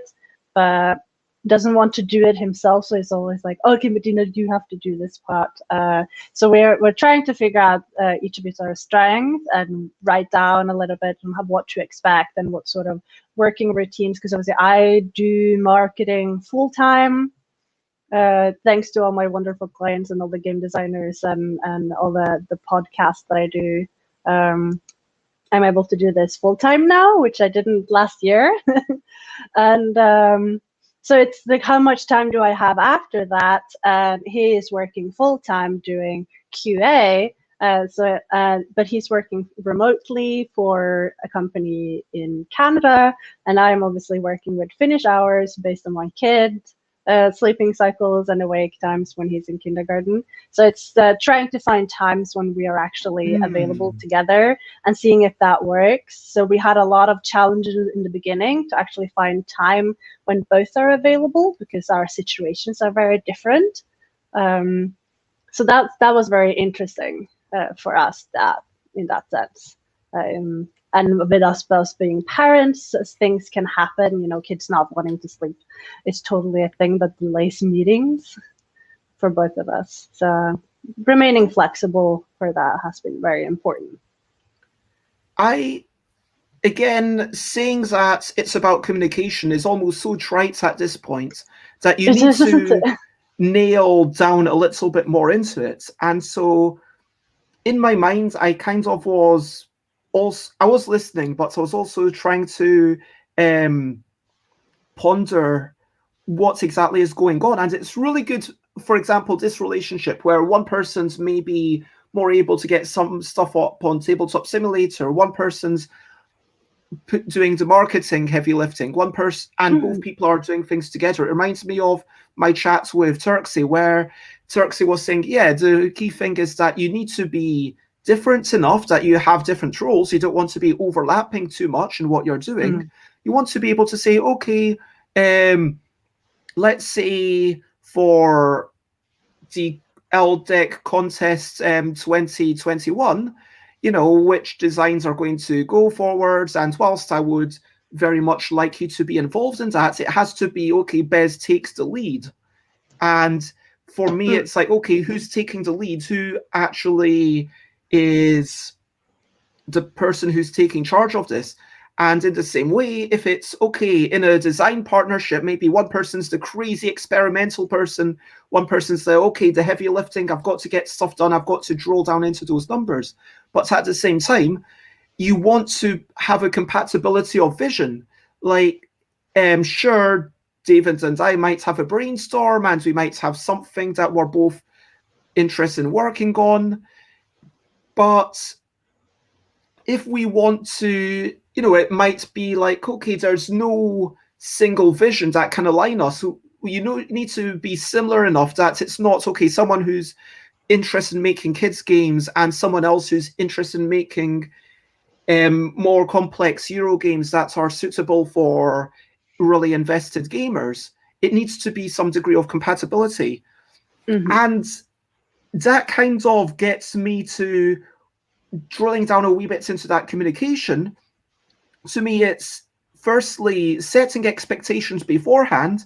So you want to talk about your limits, saying, okay, this is what I cannot do, what I will struggle to do, what I might come up short in. These are the times when maybe I won't be able to work. But I guess on the other hand, you should also say, hey, this is what I can do. Like, for example, yeah, between these times, I'm more very easily able to make myself available in terms of time. But if it's just for a chat, but also then you talk beforehand, again, setting expectations. You talk about your desires. What do you want to get at the end of it? If you are collaborating on a design, I might collaborate on a design for a game jam, and it's like, okay, really all that we want is to make something playable by the end of these 2 hours. And that's it. That's good enough. And then it comes to a point where it's like, okay, what are we actually trying to do? Because if I'm continuing to work on a game with Tiz and Rita Modal, then, were kind of maybe chatting a wee bit. We might have chatted a tiny bit before the stream started to say, okay, this is what we're aspiring towards. We're aspiring to, okay, essentially get it to a stage where we can pitch it to a publisher. There might or might not be like a couple of different publishers in mind, but at a certain point, it's like, yeah, does this game, is it just, we want it to be published by someone? Is it like we want this to be a massive success? Because frankly, if we did, I would almost argue, well, it's might be worth abandoning that at a certain point. But is it that our desire is simply to work with the other person? And if that's the truth, that's totally fair. And it might be just, Matthew, and let's keep working on this thing, and whatever comes out of it, let's just have a bit of fun with it and see what comes out, because I like working with you, and that would be a fine thing to do. And, with the game that I and James Naylor, came up with, that's a really cool idea. And the reason that I would personally like to do that, continue that, is because it's just intriguing. I just want the mental stimulation, explore it, see what's there, like that kind of. I know, right? And the whole vote and right, the concept of it as well. Like I span it, like I have a prototype of this game that I envision already, like it's in my drawer. So yeah, maybe one day we'll go back to that and keep working on it, which would be awesome. And then I've already thought out what we can do with it, but I'm not set on anything. And obviously, a couple of weeks ago, I announced that I'm doing a space tile placement game. And for that, to begin with, it was just like to make a game for my kid. And then all the people I've showed it to is like, this is great. This is super fun, actually. And I'm like, I would hope so. Because obviously, I want my kid to have fun. But it isn't just a game for my kid. It is something that now I'm bringing other people on board. And the other half of the game designer duo is now a part of it and is helping on it. And we're actually looking for an illustrator for it because we think we can do something really cool here. And that's the thing, like, you need to work out what are your desires, what are your expectations realistically. Don't be messing around the other person, because if I'm like, okay, my desire with this project is to make something that could sell at least 100,000 copies.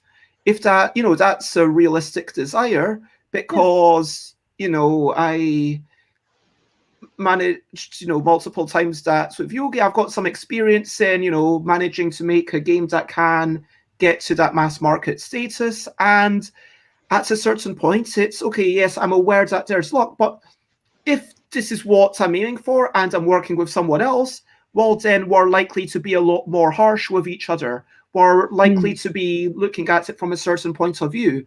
We're likely to be abandoning things. And on the other hand, if our desires are, this is a really interesting idea, and we want to explore what can be done with this idea, like, then as long as everyone's okay with that, as long as everyone's okay with financial remuneration, taking a backseat to that, let me call it intellectual exploration, everyone has to be aligned, and that has to come in, like, set expectations at the start, but then also throughout the project have check-ins.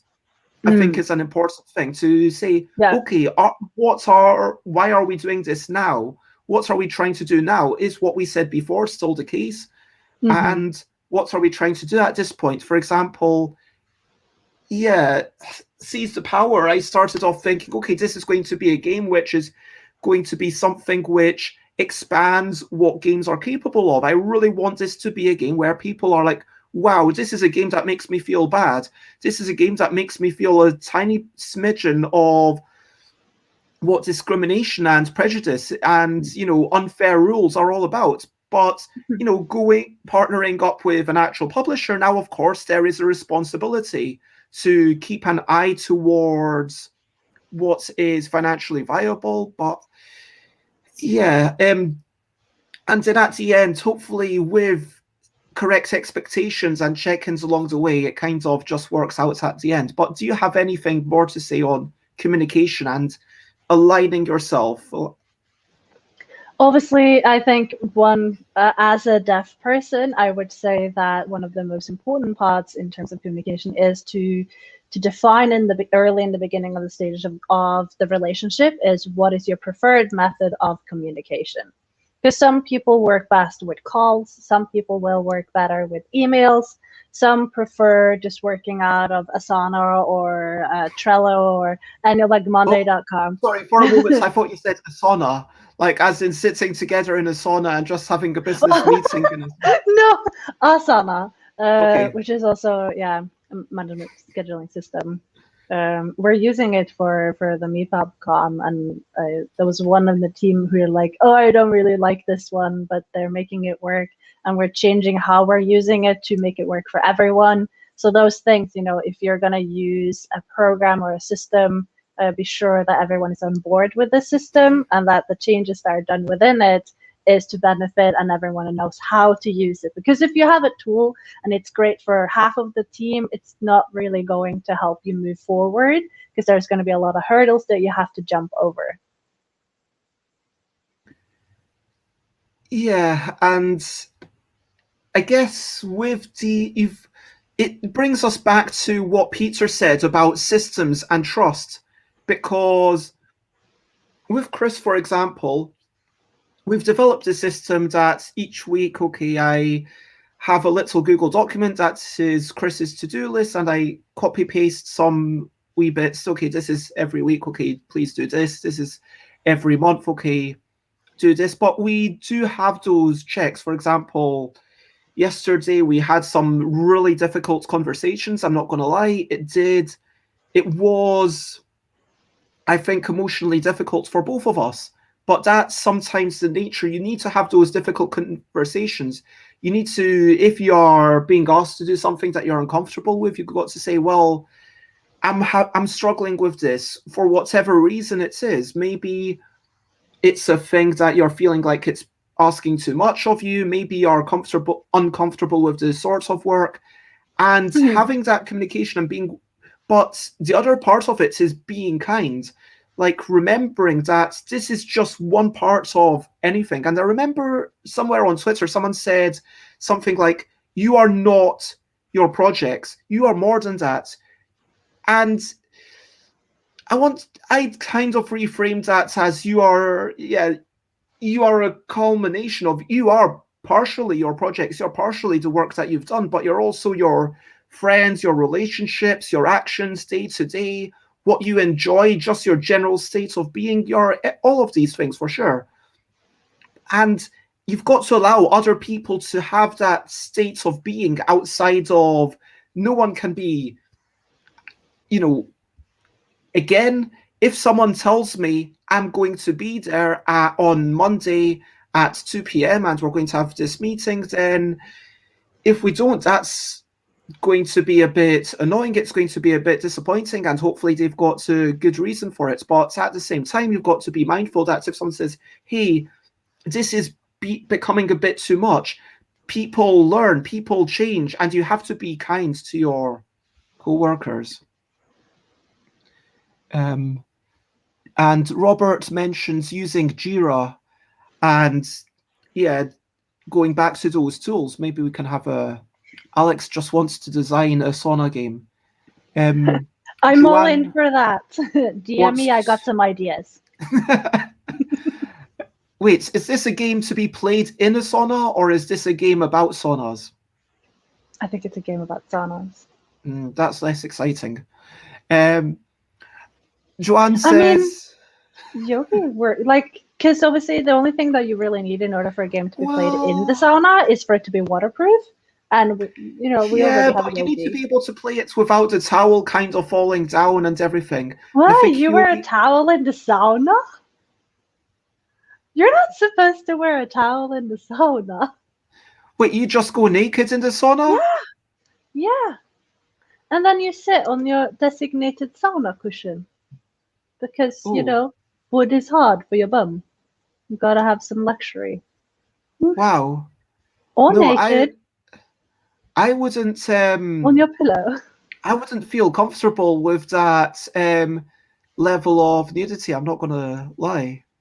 It took a lot of adjustment for me too, but that is the Finnish way. Okay. Yeah, I've seen a lot more naked people since I moved to Finland than before I got to Finland, which is strange. But yeah, talking about the sauna game, Alex says yes. Alex does wear a towel in the sauna and wants physical fog of war. So having looking forward to playtesting this, and naked is the usual, really, says Nicholas. Maybe it's just that British people are quite repressed. I don't know. I've been in a home sauna in Finland. That's certainly an idea for a game. So, yeah, in the chat, let us know if you're going into a sauna, how do you go? Would you expect to wear a towel, or would you expect to, you know, I mean, if I were to wear a towel, the only way I would have it is over my hair, because the heat can make my hair a bit frizzy.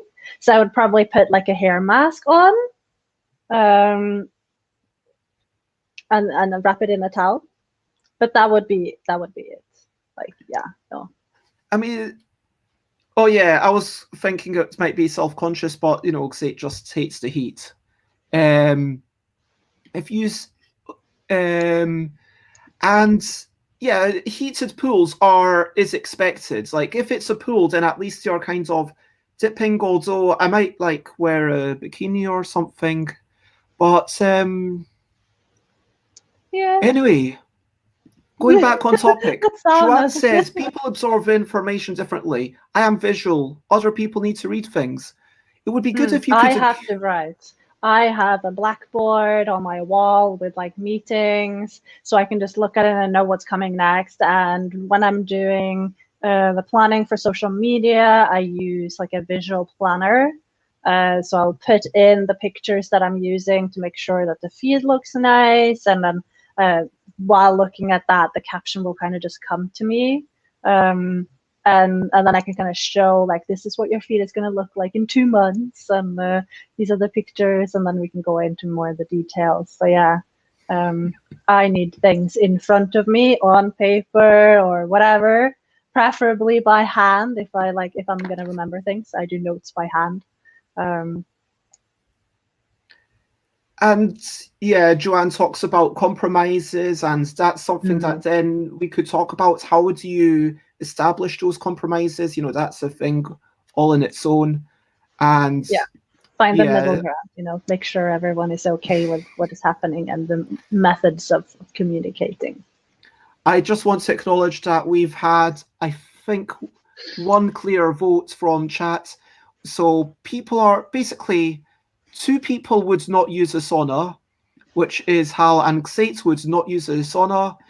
Joanne would wear a towel, and I'm assuming Alex would wear a towel. But so what we're saying is Americans and Europeans a bit more repressed, and you know, Central European people a bit more. I think yeah, and then Finnish people are like, hey, let's go out on a night out and also visit the public sauna while having beers on our, like, before we go home to sober up or whatever, and then jump in an ice lake and roll around in the snow. And they'll be like, they have saunas in the public parks. Anyone can go into them. Wow. And it's just, to me, that is too much naked. I'm sorry, Finland. Like, this country is great and all, but that's a lot of naked people. And they look really weird at you if you do try to use a towel. And like in home saunas, I'm okay with the no towel thing. But, oh, yeah. And wet towels are awful. Ugh. Say Eastern Germans would go nude, Western Germans would use a towel. So, there we go. So, let's get back onto topic. We are almost done, and we've talked a lot about other things that are not what we ostensibly were going to talk about. So, how... That is the relationships, you know, when working together. Sometimes you do off a tangent, and that's okay too. Do you think you have to do you think that it's better or worse having a working relationship when you have a relationship outside of the work? Because I was thinking about this yesterday with Chris and I, you know, we are friends, and we were friends for a couple of years before I asked Chris to work for me one day a week. And, you know, it's definitely got, muddled up a little. Mm. Well, my partner, I'm working with my partner. So I think in the end, I might not be capable of having a relationship that isn't also a part of a working relationship with the people. I prefer there to be a kind of structure. So like my private relationships, I manage them kind of like I would a working relationship, like set expectations, work with communication, agree on methods of communication and frequency of communicating. There are compromises that are made, and I will often drag people that I'm in romantic relationship with into passion projects of mine that may or may not be work related, because I want them to be a part of my life. And also like what is my passion, and if they fit into the passion thing that I'm doing at the moment, I like to share that with them, and that sometimes means work.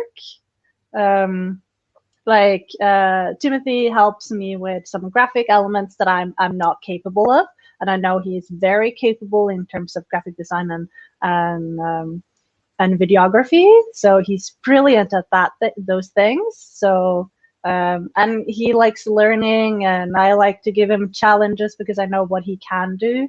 So I'll try to like up my request a little bit because he kind of also wants that, and I make sure that both of us are we're juggling two kind of ways of talking to each other on two separate platforms. So we're splitting up where we are talking work and where we're talking relationship, so that we know what mode is based on where we are reaching out to each other. And I think that's been very good. So you think you need that sort of sense of, you know, some sorts of splits, like, okay, we use this digital method for communicating this way, or maybe there's a certain room where, okay, we do all the work here, and this other room, okay, we enjoy life together, and here we enjoy work. Yeah, designated zones. It's slightly interesting and challenging for me and Chris, because right now we've got very little communication as friends, and so it is basically a working relationship, because since Christmas we've not seen each other. And I don't know at what point we would be comfortable. I'm probably going to go back down next month in a few weeks, and I don't know at what point we'll be comfortable actually getting together to play a game. And the truth is that whilst there are some people that are quite happy to have a phone call or a video call to meet up and chat in a friendly way, you know, not everyone's like that. And so it's kind of like, going back to that. And then, Joanne made me think of, you know, you've got to make these compromises at some point. And I guess for sure, if there's a boss and are dealing with lots of people, it's kind of, they can dictate it. And I guess it's something that they need to be aware of and make sure that they're telling people. Apparently, I've got some sort of mail. I have seen the outside of something. But what did it say? I honestly have no idea, but I'm fairly sure that it's not chocolate. If it is chocolate, I will be very disappointed, because I would have hoped by this point to have some sort of storage instructions. Yeah. I see.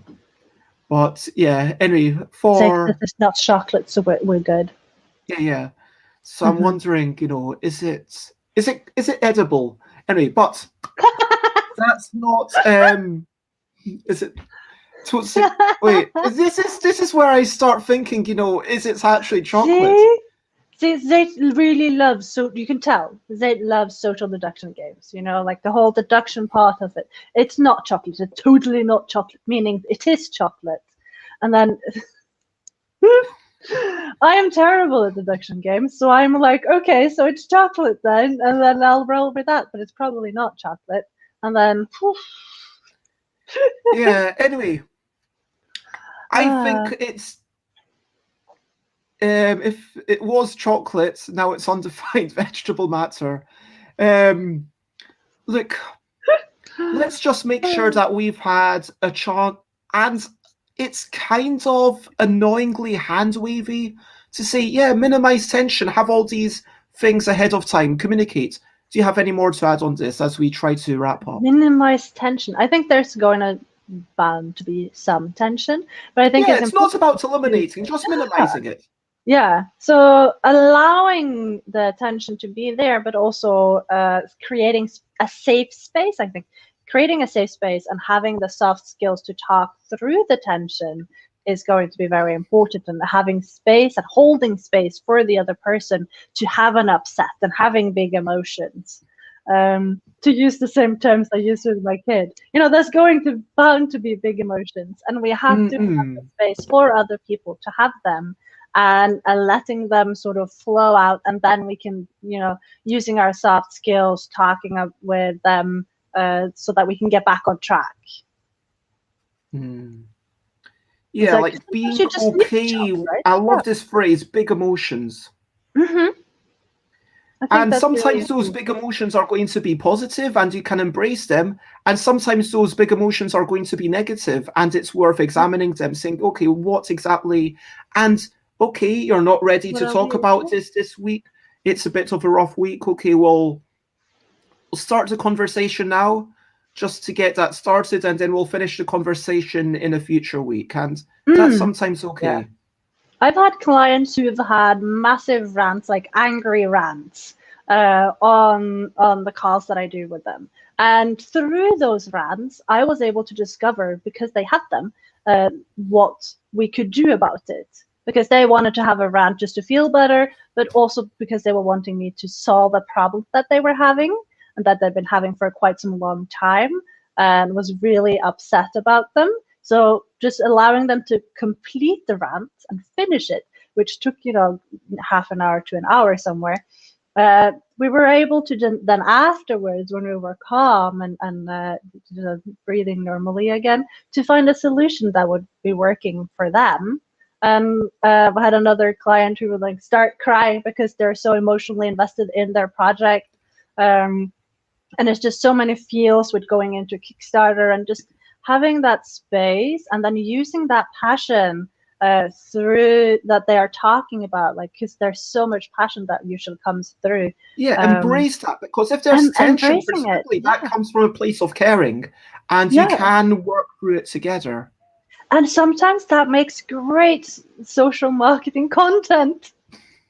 Like talking about, hey, we had this disagreement, like, oh, up the marrow counter, yes.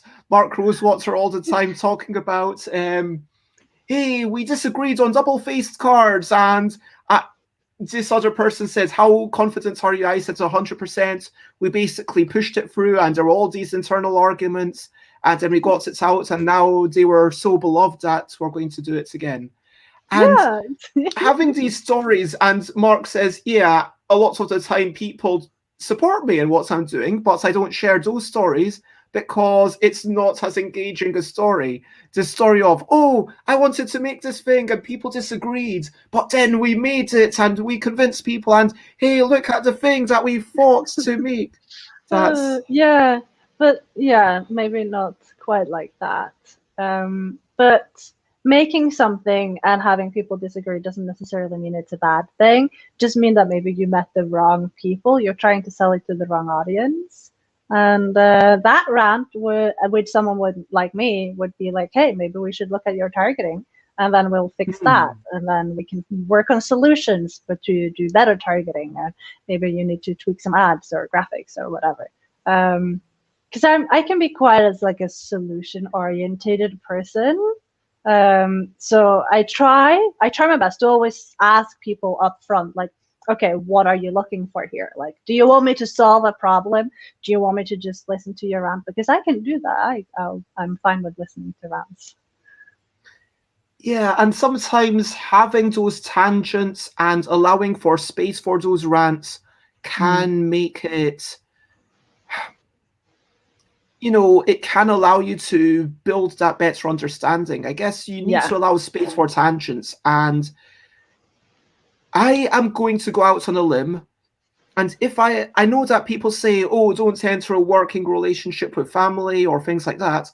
But I'm going to say that as long as you do those key things of setting those expectations, being realistic and setting those limits and setting those boundaries, but then offering what you can and making sure that your values are aligned, which, yeah, how do we make sure that our values are aligned? Would you recommend me to do what I'm thinking, yeah, I probably should do, and just maybe tighten it up a tiny bit, not this week, because I've got at least 3 things that I need to do before this. My first priority is the Kickstarter, second priority is the stuff that I need to get for you. And I should make you a list, probably. I've got a to-do list. Jason organizes my to-do list. But yeah, do you think that I should share those values with everyone and just be like, yeah, on Twitter, hey, these are my values. What do you think? Is there anything that I'm missing? What do you think? Do these seem like good values to you? And that's a way of making that declaration and making it open to everyone else? Or is it, because that's definitely going to facilitate your internal working relationship, or is that something where you want to have no secrets internally but be closed off and keep some secrets externally? That really depends on what sort of personality type people are. But like for you, I'm sure you will post it no matter what I say. And it seems to me like you're very set on sharing it, which I fully support. Sorry, that's oh my gosh. That's the best pun of the stream. Give yourself 100 points. A shopping list. Shopping list. That is yeah. That's oh my gosh, yeah. Dad jokes. Jokes. Yep. Okay. I think that there's probably a few other things that we could chat about. Maybe we could get together in like 4 weeks' time or something. But we have talked about so much. Let me get my recap pop banner. You should ask here. the chat. Do you feel like we covered the topics? Yeah, like, would you like... Yeah, chat, that's a good shout. It's like, hey, chat, because there's a few folk here. Do you think that we should return to this topic maybe in 4 weeks' time? And do you think this should be like a multi-part series?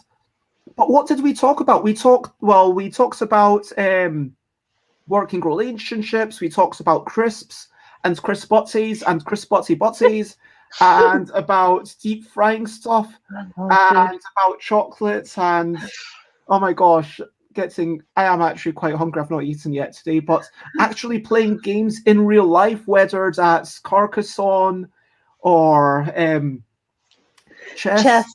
Freelancers, Tabletopia, convention stuff. We talked about marketing teams, meeps and peeps, building up a thing. Oh yeah, we briefly mentioned Peter's looking for people if you're based in London. We talked about being better and faster together. I would talk about being stronger, but like it's not quite appropriate.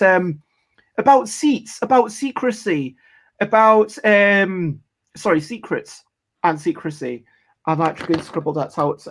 Setting expectations and trust systems that Peter was talking about, having this system made sure that you can do what's being asked of you. Give folk the tools for that productivity. About the book, Good to Great, which maybe some people might say need to get great to great. But setting expectations, whether it's the limits, the desires, the boundaries, being vulnerable, but being honest and checking in, being kind, checking in with people. And then at the end, do you think you need to do a recap? I mean, at the end, do you think it's worth, okay, we've had this project, we finished this project, do we want to work on it again? Because maybe you can do the post-mortem, it feels like it's sometimes valuable to do the post-mortem, but if you're doing that, it sort of feels more like an interim. Then it becomes like a big stage check-in before you decide, okay, are we going to... But yeah, let's say that's a slightly different thing. So yeah, let's advocate for post-mortems. Are you happy to...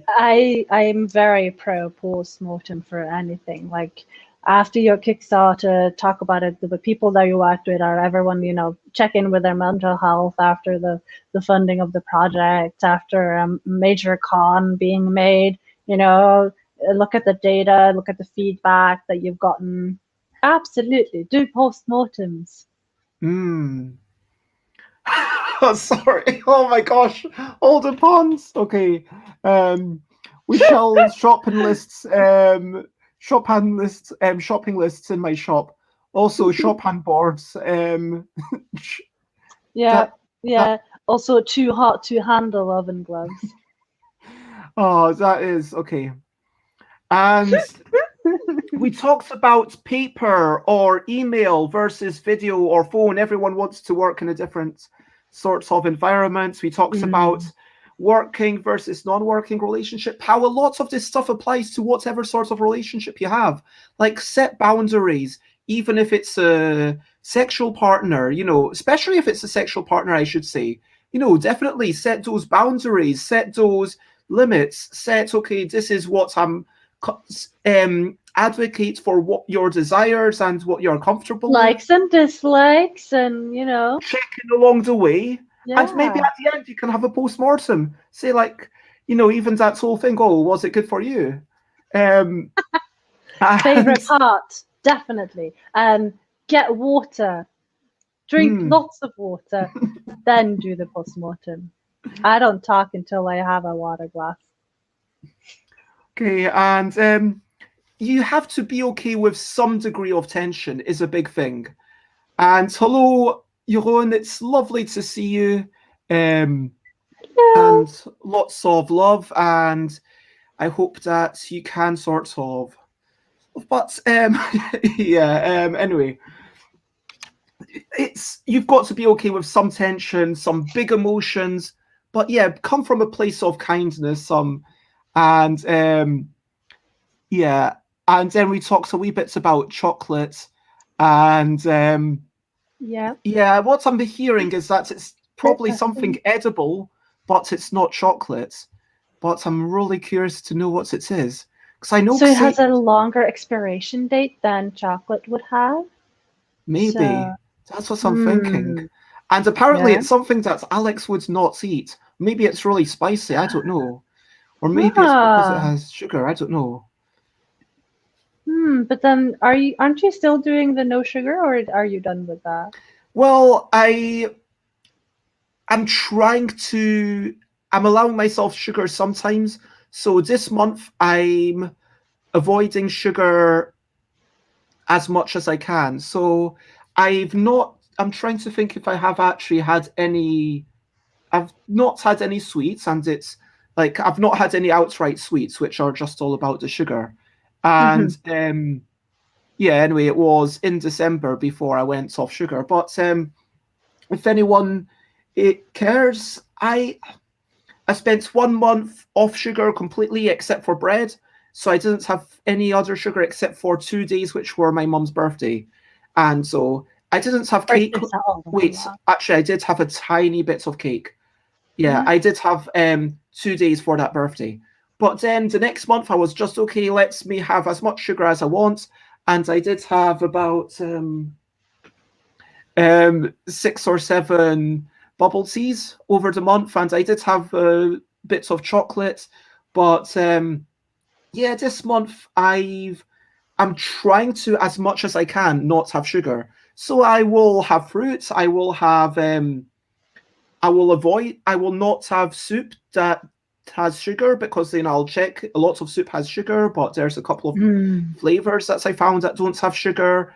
I did once have a tiny bit of a cereal that has sugar. It was kind of a granola. It wasn't like a totally sugary thing, but it was low sugar, but it wasn't no sugar anyway. Did I get a sugar rush? Did I I'm not sure what you meant here. Sorry about that. Oh, wait a minute. Wait a minute. Oh my gosh. It's not white chocolates. It's not milk chocolates. It is. Is this just cocoa? Is it just cocoa? Is it? Oh my gosh. Is it dark It's chocolate? raw, isn't it? Is it like going to be like 100% cocoa with like things mixed in? Is it like cocoa with chili and salt in it? That would be Chili crazy. and sea That would be salt. awesome. That is so Is good. it something like that? Oh my gosh, is it? Is it something like that? Because like that, if it's not, tell me now, because otherwise I'm going very I'm like really excited for it. If that is genuinely what it is, I'm anyway. And then I started recapping, and Rowan came in, and then I got detracked from the recap, and then. But that's okay. We've talked about making avoidance for it's a wee bit of tangents. Yeah. But yeah, that is basically the end of the show. Oh wait, it's not. Okay. I'm glad to hear that. Okay, thank you for so that I don't get my hopes up for having, just I wonder whether you could do that. Like just processed cocoa with chili and maybe yeah, I don't know what I'm just going to enjoy it for whatever it is. I mean, you do get 100% cocoa chocolate. Yeah. Mm-mm. I have a really nice Van Houten in my cupboard that I add chili flakes to. Oh, I think Rowan is asking if I got to Sugar Rush from all the. Oh, the sugar that you were eating. Like from maybe the 2 days that was the birthday, or when I went back onto sugar and then I had the bubble tea. I didn't have like 7 bubble tea in one go. That was spread out throughout the month. I had maybe 7 bubble tea and 2 bars of chocolates over the month. It's still quite a bit, I'm not going to lie. And for that month, I was like, yeah, if there's a ready meal, and I'm not going to check the back, but those were the sweeties that I had. Did you get any headache afterward? I didn't. Don't think so. I did a half a year with like no sugar, because I was gonna dress up as Princess Leia for a convention, and I wanted to have awesome abs for it. So I put in a lot of hard work, and I did no sugar for half a year.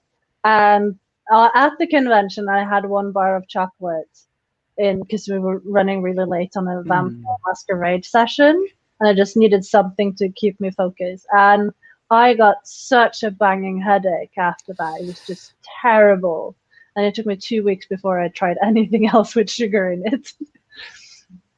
I mean, yeah, it has to be practical to make it sustainable, for sure. And I wanted to do it just for 1 month to kind of then explore. And maybe when I go back home, when I'm in London and no one else is cooking for me, although having said that, I know when I go back home there might be someone who does want to cook for me, like maybe once a week or 2, I don't know, once every fortnight. But anyway, we have gone completely off the rails. We will be back. We will chat more. If you want to check me out, I am stuffbabez.com, stuffbabez.com, to buy my stuff, twitter.com/stuffbabez, and I should say twitter.com/ELL_deck to follow that. Instagram.com/stuffbabez, with a new one coming up soon from Dina, twitch.tv/stuffbabez, where I'm streaming every day for the next 84 days. At 10 a.m. UK time, and youtube.com/stuffbabez has all the old episodes, and stuffbabez.com/discord. If you follow that link, then that will redirect you to my Discord, where we can chat about game design. There is like a wee space for food and accountability and other non-gaming stuff, but it's basically game design, organizing games, and game chat.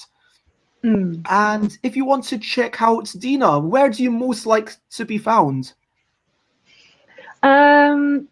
Depends on what you want with me. No, I'm quite easy to find on all of these platforms. I will reply faster on Twitter and Instagram than I will on TikTok. Just so that's said. My private TikTok is very random.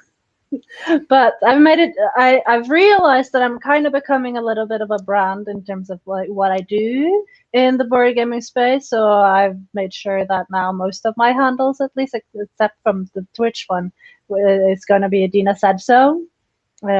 So like although on Twitter Twitter or has, TikTok Dina and said Instagram. so one, It and had to TikTok. be, yeah. Have I messed up this link because there's an at in it? I just noticed. TikTok does that, yeah. So Oh, there is an at in the link. Yeah, it is. Wow. It's very strange. Okay, So yeah. crazy.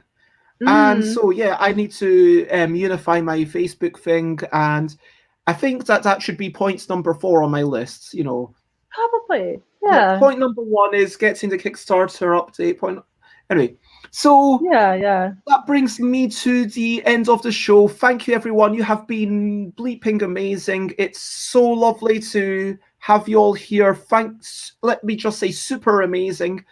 I should just use the word super whenever I want to swear in a positive way. If you say it fast enough, you maybe sound precocious. Anyway, over to you. Is there anything that you want to share? It's over to you. What are you up to? You can share anything you want to, whether it's exciting or boring or important and serious or fun and frivolous. What are you up to? I am going to... talking about headaches, I do actually have been feeling a bit under the weather for the past few days, I'm not going to lie. But I'm going to just try and do as much as I can. And yeah, the first thing I'm going to do is I'm going to have some brunch, let's call it, and then that might be a bit of muesli, maybe with a banana in it, maybe 2 bananas, I don't know. I've not had anything so far today. I'll have a big meal, and then maybe a couple of bananas, maybe some shredded wheat, because I'm all about the shredded wheat these days. They're quite healthy, and it's got the nice crunch. Yeah, do you that's have what a couple warm? Oh, cold. Because I saw someone on Twitter saying that they always had them warm, and I was like, is that really a thing? I've never had mine Some warm. people do this. Some people. So I had that. Yeah. Are you one of those people? Or are you normal? And Netherlands or Yoda loves being bleeping amazing. Lots of love to you too, Alex. And Dina's daily discussion diary was a great episode. Right. I personally really love that. It focused on the most important person. A pop-up frog birthday card today. Is that on stream? Can we get a shout out? Do pop-up cards are amazing. If you are there, can you give a shout out? So you can do !SO. So you can do rather than and for just Joanne. So yeah, tell us what time and people can check it out, because yeah, Joanne makes these amazing pop-up cards. I'm really impressed to see them always on Instagram, even though I don't always get in. It's really nice. Oh my gosh, it's on 45 minutes. There you go. So we sadly can't read you, but because I'm not going to extend this by 45 minutes. I don't think we can. Dentist appointment tomorrow morning. I was thinking they were shots and trying to make one for May or June, but it turns out they were still doing checkups. So that's my brilliant thing. That's amazing. Nice. Going to the dentist is important things. I've tried to get hold of mine for like ages, but they only have it in Finnish. So I actually called someone in the city council to have them explain to me what is happening, because I figured as a deaf person, I can use that to sort of add in a little bit of pressure so that they will have it at least in English. Because the Ali app that I have that's supposed to work for this doesn't really function either. So there's no way for me to actually get through to the calls. So that's it. Yeah. Challenges of living abroad, expat life. Ooh, so there's some love for Joanne. Check them out and go and give them a follow. So of course, at this point, you know what's coming up. Check the next streams if you want. Look at that plays tomorrow. It's with Maria and Enrique, Friendly Friday Forum, and they're from Brots de Juegos. And I actually realized just yesterday that when I used to work for Alley Cats Games and I was considering games for publication, I read pitches for all 5 of their games, I want to say, yeah. And I mean, but no, it's really small world. It's interesting how things work out. Anyway, Yeah. that's going to be that. That's going to be a chaotic episode. They are finalists in the Cardboard Edison Award, which is this award. We'll be chatting about whatever comes up. That will be very chaotic. On Saturday, we'll be meeting Luke Hector and talking about life, board game reviews, and media and whatever. I don't mean social media. I just mean creating media. On Sunday, I'm just going to be doing a quick stream, playing Placeable, and then chatting about it. This is my simplest one-player game for DL deck, which, honestly, if I want to play something very soft and gentle, and I'm like, okay, I don't need to stress too much, then that's something I'm going to go for. And meeting Brian Slattery on anyway, there's all sorts of things every day for the next 84 days, and of course 8 p.m. on Tuesdays. So check that out. Share, spread the word if any of that sounds interesting. And now is the time, if you're watching this live, I'm going to go and do a raid. So let's check out. We're gonna Viking raid. woman, prepare. We can do it. Wait a minute. There's Idol Michael is playing some Undertale. I have no idea. So we could go for Idol Michael, who, Special. or we could go for a musician. What would you suggest? Oh, Appalach is playing. Oh, Appalach Undertale is a whole loophole. It's like once you get into it, it's so much. It's amazing. You may never emerge again. I've heard a lot of good things about Undertale. Undertale is amazing. Yeah, I'm a fan. So it sounds like we are going to be checking out that and Idol Mikael, our friends, and feel free to copy paste some or all of that raid message. And for now, that is the end of the show, unless you have any final words to say. No. Oh, well, I suppose if anyone wants to play a game with me tomorrow at 10 a.m. Finnish time, so 8 UK, I'm running a playtest, so let me know. We're going to play Zombie Shuffle, which is a new zombie game that I'm working on. And after that, we might play Spaceship Academy, which is my other game.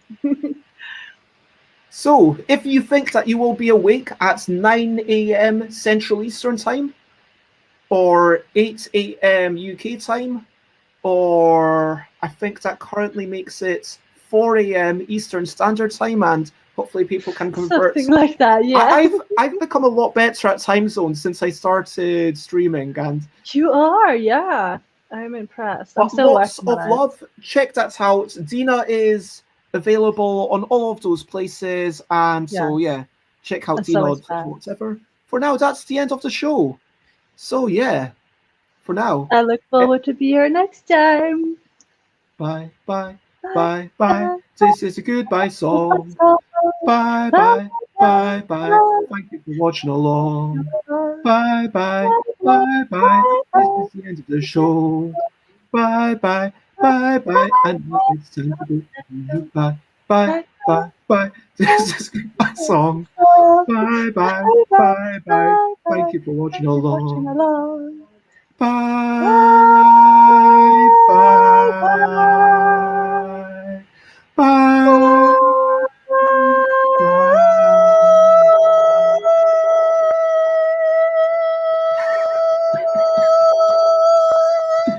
Wow. No. Now it's time to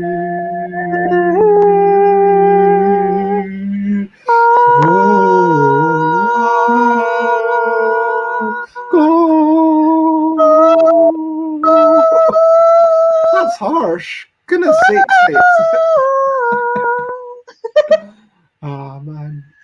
Bye-bye. Sopranos, bye.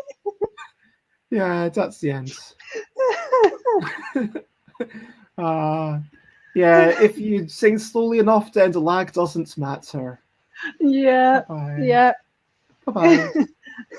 And I have on my, so I have two screens. One is running StreamYard and the other one is showing the actual stream. So it's trying to